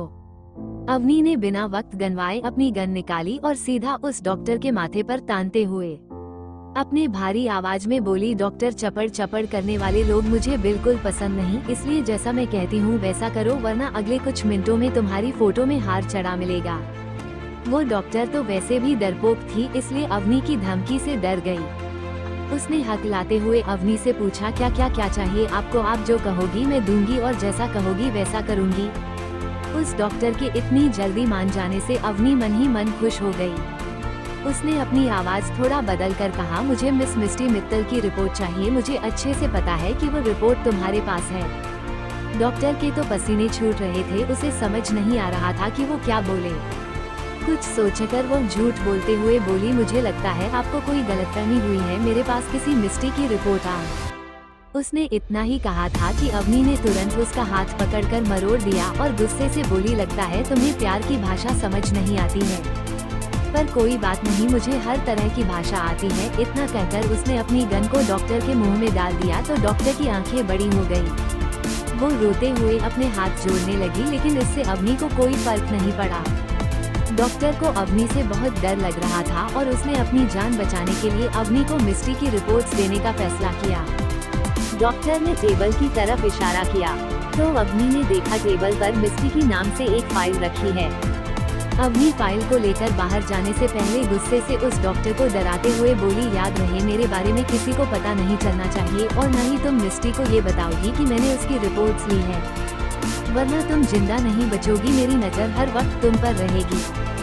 डॉक्टर इतना डर गई कि वो कुछ बोल ही नहीं पा रही थी, उसने बस अपना सर हाँ में दिया। वहीं अवनी जैसे ही हॉस्पिटल से बाहर आई उसके पास अयान का एक मैसेज आया। उस मैसेज को देखते ही अवनी की आंखें छोटी हो गई। उसने किसी को कॉल करके कहा, मैं तुम्हें एक होटल का लोकेशन भेज रही हूँ, वहाँ पर आकर मुझे मेरा सबसे फेवरेट चीज दो आकर। इतना कहकर उसने फोन रख दिया और डेविल स्माइल करने लगी। अवनी ने अपनी बाइक स्टार्ट की और उस होटल के लिए निकल गई जहां अद्विक था। वहीं होटल में मिस्टर विजय और उनकी बेटी ने दरवाजे की तरफ देखा, जहां पर एक छोटा सा बच्चा जिसकी उम्र लगभग 3 साल होगी, वो पेंट की जेब में हाथ डाले उन्हीं लोगों को गुस्से से घूर रहा था। वो बच्चा बहुत ही ज्यादा क्यूट और प्यारा था, पर वो गुस्से में एकदम शैतान लग रहा था। अयान ने ब्लैक कलर की पेंट टी शर्ट और ब्लैक जैकेट पहनी हुई थी, इसलिए क्यूट के साथ साथ वो शैतान भी लग रहा था। मिस्टर विजय अयान को देखकर बोले, बच्चे ये कोई खेलने की जगह नहीं है, यहाँ पर हमारी बहुत इम्पोर्टेंट मीटिंग चल रही है, इसलिए जाओ यहाँ से और हमें डिस्टर्ब मत करो। वही अद्विक को बिल्कुल भी अच्छा नहीं लगा कि मिस्टर विजय उसके बेटे को डांट रहे हैं, क्योंकि ये अधिकार सिर्फ उसका है। ये सोचते ही अद्विक दांत पीसते हुए मिस्टर विजय से बोला, माइंड योर लैंग्वेज मिस्टर विजय, मुझे बिल्कुल पसंद नहीं है कोई उससे इस तरह बात करे। अद्विक को इतने गुस्से में देख मिस्टर विजय ने कंफ्यूज होकर पूछा, क्या तुम इसको जानते हो? एक मिनट, अब यह मत कहना कि यह तुम्हारा बेटा है, क्योंकि सबको पता है कि अभी तक तुमने शादी भी नहीं की है। उनकी बात को आगे बढ़ाते हुए उनकी बेटी अद्विक से बोली, यस, और मैं उर्वशी तुम्हारा पीछा इतनी आसानी से नहीं छोड़ूंगी, तुम्हें मुझसे शादी करनी ही होगी, नहीं तो तुम्हारी कंपनी के सारे सीक्रेट्स हम लीक कर देंगे। चलो अब जल्दी से अपने इस झूठे बच्चे को भगाओ यहाँ से। अद्विक को उसकी बातों से कोई फर्क नहीं पड़ रहा था, क्योंकि इन लोगों ने जो सीक्रेट चुराए थे अद्विक उन्हें आसानी से हैंडल कर सकता था। हालांकि उसे थोड़ा नुकसान होगा, पर यह उसके लिए कोई बड़ी बात नहीं थी। वही अयान ने उर्वशी का नाम सुन लिया था, इसलिए वो चिल्लाने वाली मुस्कान के साथ अंदर आते हुए बोला, Urvashi take it easy Urvashi. Ayaan सीधा जाकर अद्विक की गोद में बैठ गया और उसके गालों पर किस करके बोला, आप चिंता मत करो, क्योंकि हमारे अलावा आपको कोई परेशान नहीं कर सकता। उसकी बात सुनकर जय को हंसी आ रही थी। एक छोटा सा बच्चा उसके शैतान बॉस को दिलासा दे रहा है, या यूं कहें बचा रहा है। जय मन में बोला, अगर अयान न आया होता तो अब तक बॉस इन बाप बेटी को सबक सिखा चुके होते। इन दोनों को क्या लगता है कि ये लोग बॉस को नुकसान पहुंचा सकते हैं? बिल्कुल नहीं। इतना सोचते ही उसने एक टेबल उठाया और उस पर बैठकर अवनी के आने का इंतजार करने लगा, क्योंकि उसे यकीन था अगर अयान ने बोला है तो अवनी जरूर आएगी। वही अयान मिस्टर विजय से बोला, अपनी बेटी की शादी मेरे डैड से कल आप पूछे मेरी दूसरी माँ बनाना चाहते हैं पल पल पल। इतना कहने के बाद वो अपने हाथों को देखते हुए बोला, पर मेली को लिटिल मोमो कोई लिपलेच रिप्लेस नहीं कर सकता। पता नहीं कहाँ कहाँ छे आ जाते हैं लोग मुंह उठा के। मिस्टर अजय को अयान की बात सुनकर बहुत गुस्सा आ रहा था, पर वो कुछ बोलते उसे पहले ही अद्विक अयान का चेहरा पकड़कर उससे बोला, तुमने अपनी मॉम को यहाँ क्यों बुलाया है? मैं अपने मैटर को हैंडल कर सकता हूँ, मुझे पता है इनके साथ क्या करना है, तुम बीच में मत आओ। अयान भी उसके बात का जवाब देते हुए बोला, हाँ ये आपका मेटल है, पर ये बुढ़ा तो अपनी चुड़ैल बेटी छे आपकी शादी कला लहा। चलिए अब ये मेला और लिटिल मोमो का मेटल भी है। अयान के मुंह से बुढ़ा सुनकर अद्विक को हंसी आ गई। उसे इस वक्त अयान में खुद की परछाई नजर आ रही थी, क्योंकि बचपन में वह भी ऐसे ही अपने डैड को बाकी लोगों से बचाता था और सबका मुंह बंद कर देता था। वही अद्विक भी अब आराम से बैठ गया। वो देखना चाहता था कि यह माँ बेटे की जोड़ी उसे परेशान करने के अलावा और क्या क्या कर सकती है। ये सोचते ही अद्विक अयान से बोला, ठीक है मैं देखना चाहता हूँ, आखिर तुम दोनों क्या करते हो। अयान ने अपनी 2 उंगली से अपनी आंखों की तरफ इशारा किया, फिर वो अद्विक की आंखों की तरफ इशारा करते हुए बोला, daddy just wait and watch. उसके इतना कहते ही एक बार फिर से प्राइवेट रूम का दरवाजा खुला और एक खूबसूरत सी लड़की अंदर आई। उस लड़की को देखते ही अयान बोला, जल्दी आओ लिटिल मोमो। अवनी सीधा जाकर अद्विक की गोद में बैठ गई और अयान अवनी की गोद में बैठ गया। ये देख अद्विक मन में बोला, क्या मैं कोई कुर्सी हूँ जो ये दोनों मेरे ऊपर बैठ गए हैं। अवनी ने अभी भी मास्क पहना हुआ था। उसने अपने सामने बैठे दोनों बाप बेटी को देखते हुए दांत पीस कर कहा, तुम सबकी हिम्मत कैसे हुई मेरे एजीओजी को परेशान करने की। उसकी बात को इग्नोर करके उर्वशी गुस्से से बोली, तुम्हारी हिम्मत कैसे हुई मिस्टर कपूर की गोद में बैठने की। उसकी बात सुनकर अवनी अजीब सा मुंह बनाने लगी। फिर वो बोली, वैसे तुम्हारा नाम क्या है। उर्वशी कुछ बोलती उससे पहले ही जय बोला, उर्वशी नाम है इसका। ये सुन अवनी भी आयाम की तरह बोली, Urvashi Urvashi take it easy Urvashi. इतना कहकर वो हंसने लगी। किसी को समझ नहीं आ रहा था कि अवनी हंस क्यों रही है। तभी एक बॉडीगार्ड अपने साथ एक 25 साल के लड़के को लेकर आया। ये लड़का मिस्टर विजय का बेटा था, जिससे मिस्टर विजय बहुत प्यार करते थे। उस लड़के की हालत बहुत खराब थी, जैसे उसे बहुत पीटा गया हो। अपने बेटे की हालत देख मिस्टर विजय घबराकर बोले, बेटा अजय। वो आगे बढ़ते उससे पहले ही अवनी की डरावनी आवाज उनके कानों में पड़ी, जहाँ हो वहीं रुक जाओ और अगर अपने बेटे से मिलना है तो कुछ करना पड़ेगा तुम दोनों बाप बेटी को। उसकी बात सुनकर सब अवनी को देखने लगे तो अयान बोला कैसा रहेगा अगर आप लोग मेरे लिए डांस करो और मुझे एंजॉय भी करना है। उसकी बात सुनकर सबके होश उड़ गए। तभी एक और बॉडीगार्ड अंदर आया। उसने मिस्टर विजय और उर्वशी के सामने 2 जोड़ी घुंघरू वाली पायल बहा दिया। ये देख अवनी मुस्कुराकर बोली चलो अपने पैर में बांधना शुरू करो और हमें खुश करो तो हम तुम्हें जाने देंगे, और अगर तुम खुश नहीं कर पाए तो तुम्हारी पूरी कंपनी डूब जाएगी। इतना कहकर उसने अपने हाथ में पकड़े पेन ड्राइव को दिखाया, जिसमें मिस्टर विजय की कंपनी के बहुत ही ज्यादा सीक्रेट इंफॉर्मेशन थी। मिस्टर विजय और उनकी बेटी को समझ नहीं आ रहा था कि यह डेंजरस लड़की कहां से आ गई जिसे उनकी कंपनी के सारे सीक्रेट पता है। मिस्टर विजय थोड़ा हकलाकर बोले ये सीक्रेट तो मेरी लॉकर में थे जिसका पासवर्ड मैंने किसी को नहीं बताया, तुम्हें कैसे मिला ये? उनकी बात से परेशान होकर अवनी बोली अबे बुढ़े घुंघरू बांध और ज्यादा सवाल नहीं। वही अयान अद्वैत की तरफ मुड़कर बोला डैडी फोन दो, मुझे वो प्याला वाला गाना बजाना है, उलझी उलझी वाला। इतना कहकर वो उर्वशी तरफ इशारा करके आगे बोला देखो तो ईच गाने में इन आंटी का भी नाम है। इतना कहकर वो हंसने लगा। वही अद्वैत अपने गोद में बैठे माँ बेटे की जोड़ी को देख रहा था। उसने नहीं सोचा था कि यह लोग सीधा मिस्टर विजय की इज्जत उतार देंगे। उन्हें घुंघरू पहनाकर और डांस कराकर अवनी इंतजार कर रही थी कि कब ये दोनों बाप बेटी अपने पैरों में घुंघरू बांध के नाचे, पर वो दोनों बाप बेटी तो अपनी जगह से हिल भी नहीं रहे।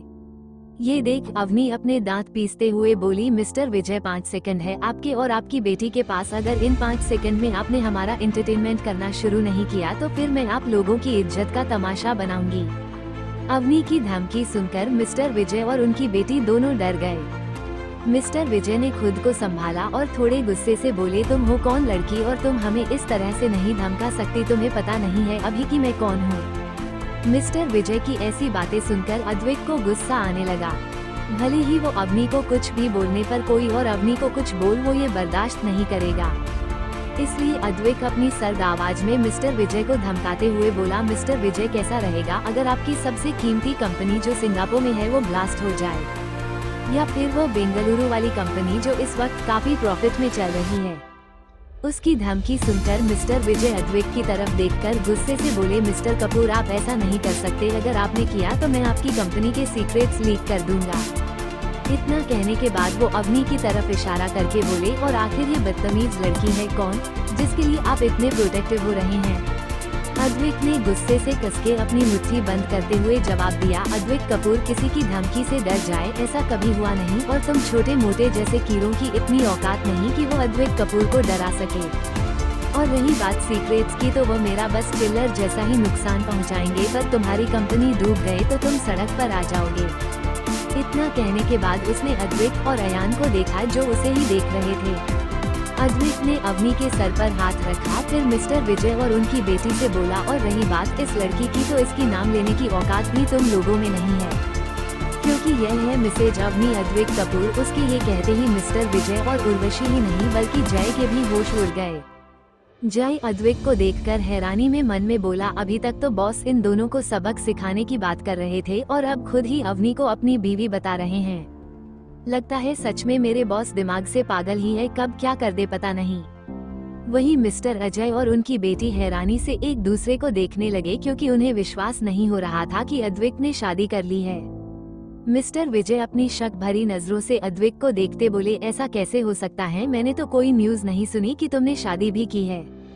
वही उर्वश तो गुस्से से पागल हो रही थी, वो एकदम से खड़ी हो गई और अवनी को उंगली दिखाते हुए गुस्से से बोली नहीं ये झूठ है, अद्वैत सिर्फ मेरा है, तुम हमारे बीच में इस तरह नहीं आ सकती, तुम्हें मरना होगा।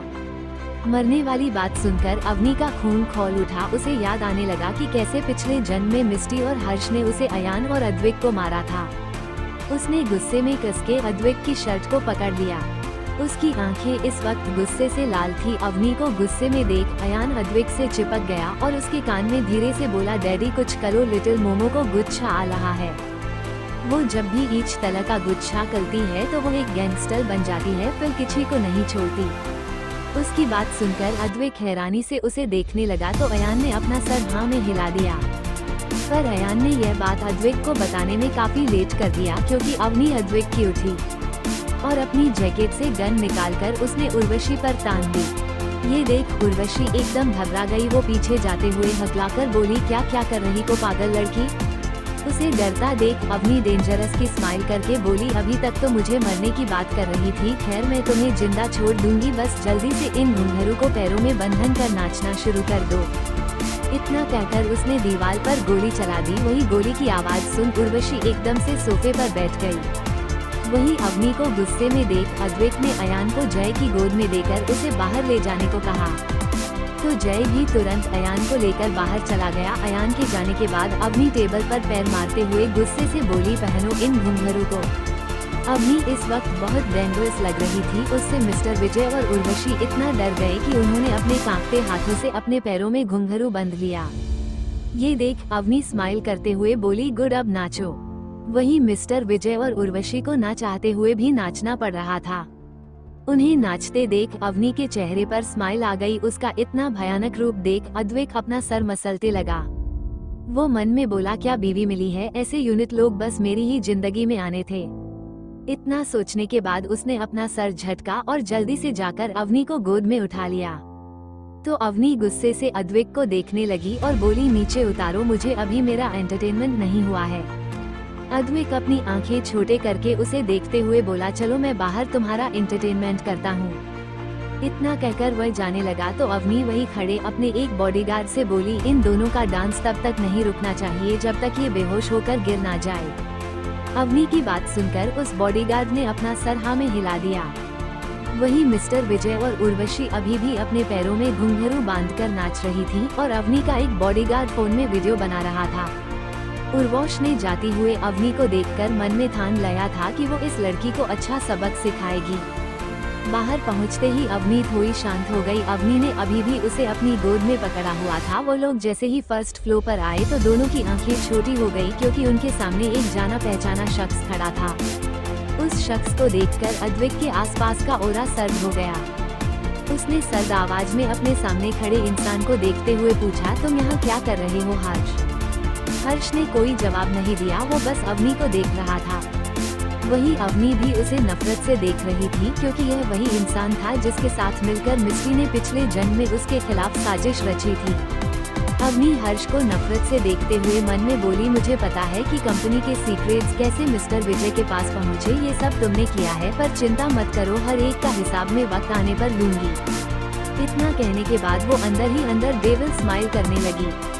पिछले जन्म में अवनी ने मिस्टी को हर्ष से बात करते हुए सुना था कि हर्ष ने ही अद्वैत की कंपनी के सीक्रेट्स चुराए थे, पर उस वक्त अवनी ने इन सब पर ध्यान नहीं दिया था और वो बड़ी ही आसानी से मिस्टी की बातों में आ गई थी। वहीं अद्वैत ने जब देखा हर्ष एक तक अवनी को देख रहा है तो उसका खून खौलने लगा। उसने हर्ष को देखते हुए कर्कश आवाज में कहा, तुम उसे क्या घूर रहे हो? बेहतर होगा इन नजरों को नीचे रखो, वरना इसका अंजाम क्या होगा तुम ये सोच भी नहीं सकते। हर्ष ने नफरत से अद्वैत को देखा पर उसने अपने नफरत वाले भाव चेहरे पर नहीं आने दिया। फिर वो झूठी स्माइल करके अद्वैत से बोला, भाई आप क्यों मुझ पर गुस्सा कर रहे हैं? मैं तो आपका छोटा भाई हूँ ना, भले ही सगा नहीं हूँ पर कजन ब्रदर्स तो हूँ ना।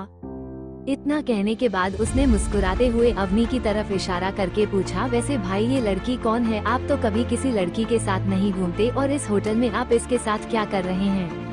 अद्वैत कुछ देर तक हर्ष को देखता रहा, फिर गुस्से से मगर बड़े ही गर्व से बोला, यह मेरी वाइफ है और एक कपल होटल में क्या करते हैं तुमको पता ही होगा, और मुझे घर में प्राइवेसी नहीं मिलती, इसलिए मैं अपनी वाइफ के साथ रोमांस करने के लिए होटल में आया हूँ। मेरा तो अभी भी रोमांस करके मन नहीं भरा, पर क्या करूँ, इन 2 दिनों में मेरी बेबी थक गई है, इसलिए और परेशान नहीं कर सकता, तो ठीक है अब मैं चलता हूँ। इतना कहकर वो अवनी को लेकर निकल गया। वहीं अवनी शौक में अद्वैत को देखने लगी। वो मन में बोली, क्या पागल इंसान है, अभी ढंग से मुझे 2 दिन इस शहर में आए हुए भी नहीं हुए और यह कैसी बेशर्म भरी बातें कर रहा कि मैं इसके साथ रोमांस कर रही हूँ। वहीं हर्ष तो अपना मुंह खोले अद्वैत की पीठ को देख रहा था। वो मन में सोच रहा था कि क्या सच में ये अद्वैत कपूर ही है या कोई बहरूपिया, क्योंकि अद्वैत कपूर कभी भी ऐसे बातें नहीं करता, वो हमेशा स्ट्रिक्ट ही रहता है। होटल से बाहर निकलकर अवनी ने अद्वैत से पूछा, ये तुम क्या बोल रहे थे उससे, और कौन सा रोमांस मेरे साथ तुम कर रहे थे? अरे मुझे छोड़ो, मेरी जूती भी तुमसे रोमांस न करे।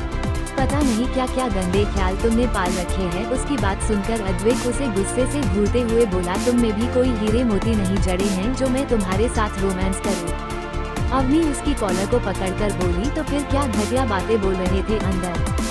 अद्विक उसे नीचे उतार कर बोला, पहली बात मुझे गुस्सा मत दिलाओ, तुम्हें पता नहीं है मेरा गुस्सा कितना खतरनाक है, और दूसरी बात वो एक बुरा इंसान है जो अपनी गर्लफ्रेंड से मेरी शादी कराकर मुझे बर्बाद कर मेरी पोजीशन लेना चाहता है। अब जब उसे पता चल गया है कि मेरी शादी हो चुकी है तो शायद वो मुझसे दूर ही रहे। उसकी बात सुनकर अवनी कुछ देर तक उसे बिना किसी भाव के देखती रही, फिर अचानक ही हंसने लगी। उसे यूं हंसता देखकर अद्विक का चेहरा सख्त हो गया। उसने कहा, मेरे ऊपर तुम हंस क्यों रही हो? अवनी हंसते हुए अचानक ही चुप हो गई और बड़ी ही अदा से अद्विक के गाल पर हाथ फेरते हुए मगर डरावनी आवाज में बोली, तुम्हें क्या लगता है कोई भी लड़की आएगी तुम पर लाइन मारेगी और मैं देखती रहूंगी? उन सभी लड़कियों के लिए तो मेरा छोटा सा और शैतान बेटा ही काफी है। इतना कहने के बाद उसके चेहरे पर डेंजरस स्माइल आ गई। वही होटल के अंदर हर्ष बहुत गुस्से में था। उसने किसी को कॉल करके गुस्सा से कहा, तुम्हें जल्दी वापस आना होगा, उस अद्विक ने शादी कर ली, वो ऐसे जीत नहीं सकता, मुझे उसका सब कुछ चाहिए, कुछ करो। इतना कहकर उसने फोन काट दिया और गुस्से से बाहर की तरफ देखने लगा। वही अयान ने अब तक जय को परेशान कर लिया था, क्योंकि अयान ने उसे अब तक 3-4 लड़कियों से पिटवा दिया था। जय डरते हुए अयान को गोद में लेकर खड़ा था। तभी फिर एक लड़की अपने बॉयफ्रेंड से बात करते हुए जा रही थी। लड़की अपने बॉयफ्रेंड से बोली, जानू मुझे रियल में चुड़ैल देखना है। उसका बॉयफ्रेंड कुछ बोलता तभी पीछे से अयान ने बोला, खुद को शीशे में देख लो, आपको उछ में चुड़ैल दिख जाएगी। अयान के ये कहते ही जय के दिल की धड़कन बढ़ने लगी। वही ये सुनकर वो लड़की गुस्से से पलटी तो अयान भोली सी सूरत बनाकर जय से बोला, जय चाचू आपने जैसा बोला था मैंने वैसा ही कहा है, क्या अब आप मुझे चॉकलेट दोगे? जय डर से अपने सामने खड़ी लड़की को देख रहा था। वही वो लड़कियां और उसका बॉयफ्रेंड गुस्से से जय को देख रहे थे। उस लड़की ने जय को उंगली दिखाते हुए गुस्से से कहा, तुम्हारी हिम्मत कैसे हुई यह सब कहने की? बोलो। जय हक लाते हुए बोला, मैंने कुछ भी नहीं कहा, वो तो इस बच्चे ने कहा। इतना कहने के बाद जय अयान की तरफ इशारा करने लगा तो अयान मासूम सा चेहरा बनाकर उसे ही देख रहा था। वही उस लड़की ने घूर के अयान को देखा तो अयान अपनी इनोसेंट सी वॉइस में बोला, ब्यूटीफुल दीदी आप बहुत ही प्रीटी हो, मैंने आपको चुड़ैल नहीं कहा, वो मेरे चाचू ने कहा था अच्छा बोलने को। इतना कहकर वो जय की गोद से उतर गया। तभी उसने देखा होटल के बाहर उसकी लिटिल मोमो और डैड खड़े हैं। फिर क्या था, अयान अवनी की तरफ भाग गया। उसके जाते ही उस लड़की ने जय को थप्पड़ मारते हुए कहा, आइंदा से कभी ऐसी हरकत मत करना, कुछ तो शर्म करो, एक छोटे से बच्चे को तुम ये सब सिखा रहे हो, धोबी घाट के कीड़े कहीं के हो। इतना कहने के बाद उसने एक लात जय को मारा, फिर अपने बॉयफ्रेंड के साथ वहां से चली गई। बेचारा जय अपनी किस्मत को कोस रहा था कि बाप कम था जो अब उसका बेटा भी उसकी जिंदगी नर्क बनाने पे तुला था। वहीं अयान भागते हुए अवनी के पैरों से लिपट गया और जय की शिकायत करते हुए बोला, लिटिल मोमो आपको पता है जय चाचू मुझे बुली चीज खा रहे हैं। अवनी ने उसे गोद में उठाकर उसके गालों को सहलाते हुए पूछा, ऐसा क्या सिखा रहा है जय? अवनी के पूछने पर अयान उसके गालों को पकड़कर इनोसेंट सी आवाज में बोला, वो मुझे सिखा रहे थे कि लड़कियों को कैसे पटाते हैं। उसकी बात सुनकर अवनी की आंखें छोटी हो गई। उसने देखा जय उन्हीं की तरफ आ रहा था। ये देख उसने अयान को अद्विक को दे दिया। फिर जय के पास जाकर उसे एक पंच मारते हुए उंगली दिखाकर बोली, अपनी लिमिट्स में रहो और तुम्हें शर्म नहीं आती मेरे बेटे को ये सब सिखाते हुए? तुम्हें तो डूब के मर जाना चाहिए, गधे कहीं के। इतना कहकर वो वहाँ से जाने लगी। उसे इस तरह जाते देखा अद्विक अपनी आंखें छोटी करके बोला, तुम कहाँ जा रही हो? अपने इस लिटिल आइटम बम को भी लेकर जाओ। अवनी ने अद्विक की बात को नजरअंदाज कर दिया और जाते हुए ही बोली, मुझे कुछ जरूरी काम है, इसे अपने साथ ले जाओ। वैसे भी आजकल काफी तितलियां हैं जो तुम्हारे आगे पीछे घूमती रहती हैं। मेरा बेटा उन सब तितलियों को भगा देगा क्योंकि वो इसमें एक्सपर्ट है, इसलिए उसे अपने साथ रखो। इतना कहकर उसने अपनी बाइक स्टार्ट की और वहाँ से निकल गई। उसके जाते ही अद्विक घूर के अयान को देखने लगा तो अयान भी उसे घूर कर देखने लगा। फिर थोड़ा गुस्से से बोला, आपको मेरी लिटिल मोमो को ऑर्डर नहीं देना चाहिए, वो जो बोले बच वही करो। अद्विक चिढ़ते हुए बोला, हाँ तुम्हारी लिटिल मोमो तो कहीं की महारानी है, जब देखो गैंगस्टर वाली हरकतें करती है। एक मिनट कहीं वो गैंगस्टर ही तो नहीं है। अयान उसकी गोद से उतर कर बोला, जल्दी चलो घर जाना है और दादी को भी बताना है कि आपने शादी कर ली लिटिल मामा से। उसकी बात सुनते ही अद्विक को ध्यान आया कि अभी तो परिवार वालों को कुछ पता ही नहीं है शादी के बारे में। वो अपने माथे को सहलाते हुए मन में बोला, मेरी मॉम तो खुशी से नाचने लगेगी कि बहू के साथ पोता फ्री में मिला है। वही जय बेचारा सा मुंह बनाकर अभी भी खड़ा था, उस पर तो किसी ने ध्यान ही नहीं दिया। अवनी लगभग आधे घंटे बाद एक कैफे में पहुंची। उसने बाइक को पार्क किया और कैफे के अंदर चली गई। उसके हाथ में मिस्टी की प्रेगनेंसी रिपोर्ट भी थी। अंदर जाकर अवनी किसी को ढूंढने लगे। उसके चेहरे पर इस वक्त कोई भी भाव नहीं था। तभी उसकी नजर एक आदमी पर पड़ी जो उसे देखकर हाथ हिला रहा था। अवनी जाकर उस आदमी के सामने वाली चेयर पर बैठ गई और फाइल को रखते हुए सर्द आवाज में बोली, 24 घंटे है तुम्हारे पास, मुझे 24 घंटे में रिजल्ट चाहिए। रॉकी जिसकी उम्र लगभग 28 साल की थी, छोटे छोटे बाल, गोरा रंग, काली आंखें, दिखने में बहुत हैंडसम लग रहा था। उसने टेबल से फाइल उठाकर पढ़ते हुए कहा, क्या तुम सच में ऐसा करने वाली हो अवनी? अपनी आंखें छोटी करके उससे बोली, बेहतर होगा काम पर ध्यान दो, कहीं पर भी मेरा नाम नहीं आना चाहिए। तुम्हें इस रिपोर्ट को कैसे भी करके मित्तल फैमिली ही नहीं बल्कि पूरी दुनिया तक पहुंचानी है। मैं चाहती हूँ उसका तमाशा हर कोई देखे, पर ये सब बड़ी सफाई से करना ताकि किसी को कोई शक न हो। रॉकी उसे सल्यूट करते हुए मुस्कुरा कर बोला, यस बॉस, तुम चिंता मत करो, सब कुछ बहुत अच्छे से हो जाएगा। रॉकी की बात सुनकर अवनी अपनी जगह से उठकर जाने लगी। ये देख रॉकी मुंह बनाकर पीछे से चिल्लाया, यहाँ सिर्फ काम के लिए ही आई थी। सुनो, अरे यार सुनो तो, क्या मेरी कोई इज्जत नहीं है? अवनी बिना रुके बोली, इज्जत है तभी तो मैं अपना अधिकतम काम तुमसे करवाती हूँ। इतना कहने के बाद वो मुस्कुराते हुए चली गई। बाहर निकलकर उसने अपनी घड़ी में देखा तो शाम के 5:00 बजने वाले थे। ये देख वो मन में बोली, शायद अब तक डीएनए टेस्ट की रिपोर्ट आ गई होगी, मुझे हॉस्पिटल जाना चाहिए। ये कहते ही उसने हेलमेट लगाया और बाइक पर बैठकर वहाँ से निकल गई। कुछ देर बाद वो हॉस्पिटल पहुंची। अवनी इस वक्त हॉस्पिटल के कॉरिडोर में खड़ी थी और उसके हाथ में डीएनए रिपोर्ट थी। उसका मन बहुत ही ज्यादा रहा था, वो चाहती थी कि डीएनए रिपोर्ट पॉजिटिव आए।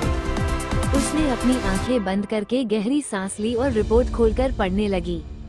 अवनी ने उस रिपोर्ट को लगभग 10 से 15 बार पढ़ा, पर रिजल्ट एक ही था, DNA result 99.9% match. Avni report पढ़कर शॉक थी। उसे समझ नहीं आ रहा था कि आखिर ये सब कैसे हो सकता है। उसने रिपोर्ट को अपनी जेब में रखा और गुस्से से वहाँ से निकल गई। वहीं मित्तल हाउस में मिस्टी आराम से बैठी थी। वो खुद के नेल पेंट करते हुए बोली, बस किसी तरह ये अबॉर्शन हो जाए, उसके बाद मेरी टेंशन खत्म, फिर मैं अपना सारा ध्यान उन माँ बेटे पर लगाऊंगी।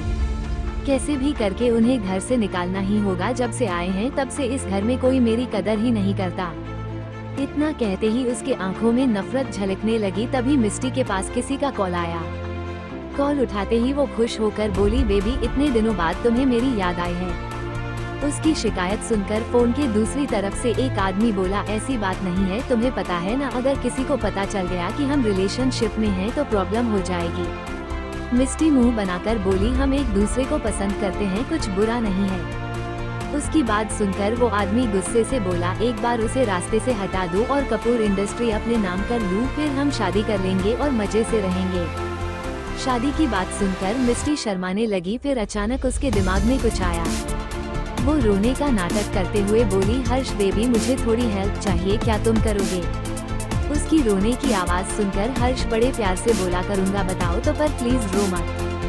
ये सुन मिस्टी अपनी आवाज में उदासी के भाव लाते हुए बोली, मैं सच में बहुत परेशान हूँ। मेरी छोटी बहन जब अनाथाश्रम से आया है तब से ही वो मुझे नीचे दिखा रही है और वो तो मुझे परेशान भी करती है। मुझे समझ नहीं आ रहा मैं क्या करूँ। मैंने बहुत कोशिश की कि मैं एक अच्छी बहन बनी रहूँ, पर वो हर वक्त मुझे नीचा दिखाती है कि अब बर्दाश्त नहीं हो रहा। मैं उसे एक सबक सिखाना चाहती हूँ, प्लीज मेरी हेल्प करो। मिस्टी की उदासी भरी आवाज सुनकर हर्ष थोड़ा परेशान हो गया, मगर जैसे ही उसने उसकी पूरी बात सुनी तो वो गुस्से से बोला, उस लड़की की इतनी हिम्मत, तुम चिंता मत करो, उसे तो मैं सबक सिखाऊंगा। इतना कहकर वो फोन काटने वाला ही था कि मिस्टी उसे रोकते हुए बोली, सुनो सुनो, वो अकेले नहीं है, उसका एक बेटा भी है, वो भी बहुत चालाक है, उसके कारण मुझे हमेशा डांट पड़ती है। हर्ष उसे दिलासा देते हुए बोला, बेबी तुम चिंता मत करो, मैं हूँ ना, मैं उन दोनों को अच्छा सबक सिखाऊंगा, तुम बस रिलैक्स करो। इतना कहकर उसने फोन काट दिया। फोन कटते ही मिस्टी डेविल स्माइल करके बोली, अवनी और अयान तुम दोनों को कौन बचाएगा? इतना कहकर वह पागलों की तरह हंसने लगी। वहीं मित्तल हाउस के बाहर लगभग 10-12 चमचमाती हुई BMW कार आकर रुकी।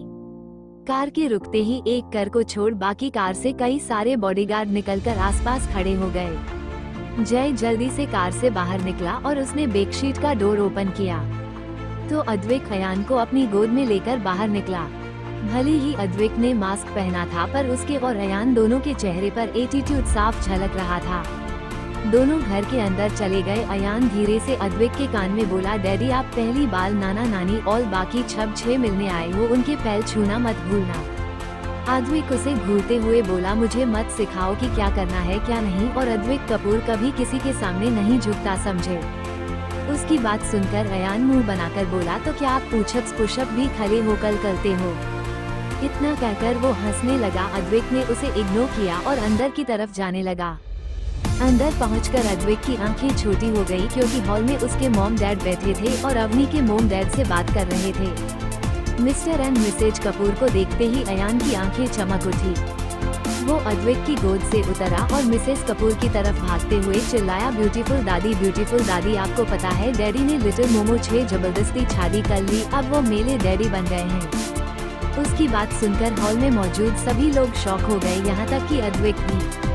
अयान जाकर सीधा मिसेज कपूर की गोद में बैठ गया। उसकी गोद में बैठते ही मिसेज कपूर होश में आई और अयान से हकलाते हुए पूछा, बेबी तुमने अभी क्या कहा? अद्विक ने तुम्हारी मोमो से शादी कर ली? और मिस्टर कपूर अपनी वाइफ की बात को पूरा करते हुए बोले, वो भी जबरदस्ती? अयान अपनी गर्दन हाँ में हिलाते हुए बोला, हाँ डैडी बोल रहे थे कि मैं उनका अच्छली बेटा हूँ और उन्होंने लिटिल मोमो को पहले छोड़कर अच्छा नहीं किया, इसीलिए अपनी गलती सुधारने के लिए वो अब लिटिल मोमो 6 शादी करेंगे। जैसे ही अयान की बात सात्विक ने सुनी वो सोफे से जमीन पर गिर पड़ा। उसके चिल्लाने की आवाज सुनकर अद्विक होश में आया और उस छोटे बच्चे को देखने लगा जो उसकी बैंड बजाने पर तुला था। उसने मन में कहा, मैं इस झूठे बच्चे के साथ नहीं रह सकता। वही अयान अपनी शैतानी मुस्कान के साथ अद्विक को देख रहा था जो किसी मूर्ति की तरह अपनी जगह पर जमकर खड़ा था। सात्विक भी हैरानी से अयान को देख रहा था। वो मन में बोला, मेरे सामने ही तो इसकी माँ ने बंदूक की गोली पर मेरे भाई से शादी की, कैसा झूठा बच्चा है, इससे बचकर रहना पड़ेगा, पर एक बड़े भाई होने के नाते मुझे मेरे भाई को बचाना चाहिए। बेचारे सात्विक को क्या पता उसने यहीं पर तो गलती कर दी है। सात्विक अपनी जगह खड़ा हुआ और अयान से सर्द आवाज में बोला, अयान अद्विक ने ऐसा कुछ भी नहीं कहा है, तुम झूठ क्यों बोल रहे हो? अयान उसे गुस्से से देखने लगा, फिर वो मन में बोला, मुझसे पंगा बहुत भारी पड़ेगा। इतना कहने के बाद उसने अपनी घड़ी में कुछ टाइप किया और एक वॉइस मैसेज किसी को भेजते हुए बोला, लिटिल मोमो छब मुझे परेशान कर रहे हैं, जल्दी आओ छाती सात्विक चाचू मुझे झूठा कह रहे हैं। इतना कहकर उसने अवनी को मैसेज भेज दिया और फिर चुपचाप बैठ गया। अवनी ने अयान को इलेक्ट्रॉनिक वॉच दी थी ताकि वो हमेशा कांटेक्ट में रह सके और अगर अयान कोई प्रॉब्लम में हो तो अवनी उसे बचा सके। वही अयान का वॉइस ऑडियो अवनी तक पहुँच चुका था। उसने बाइक की स्पीड को तेज किया और मित्तल हाउस की तरफ निकल पड़ी।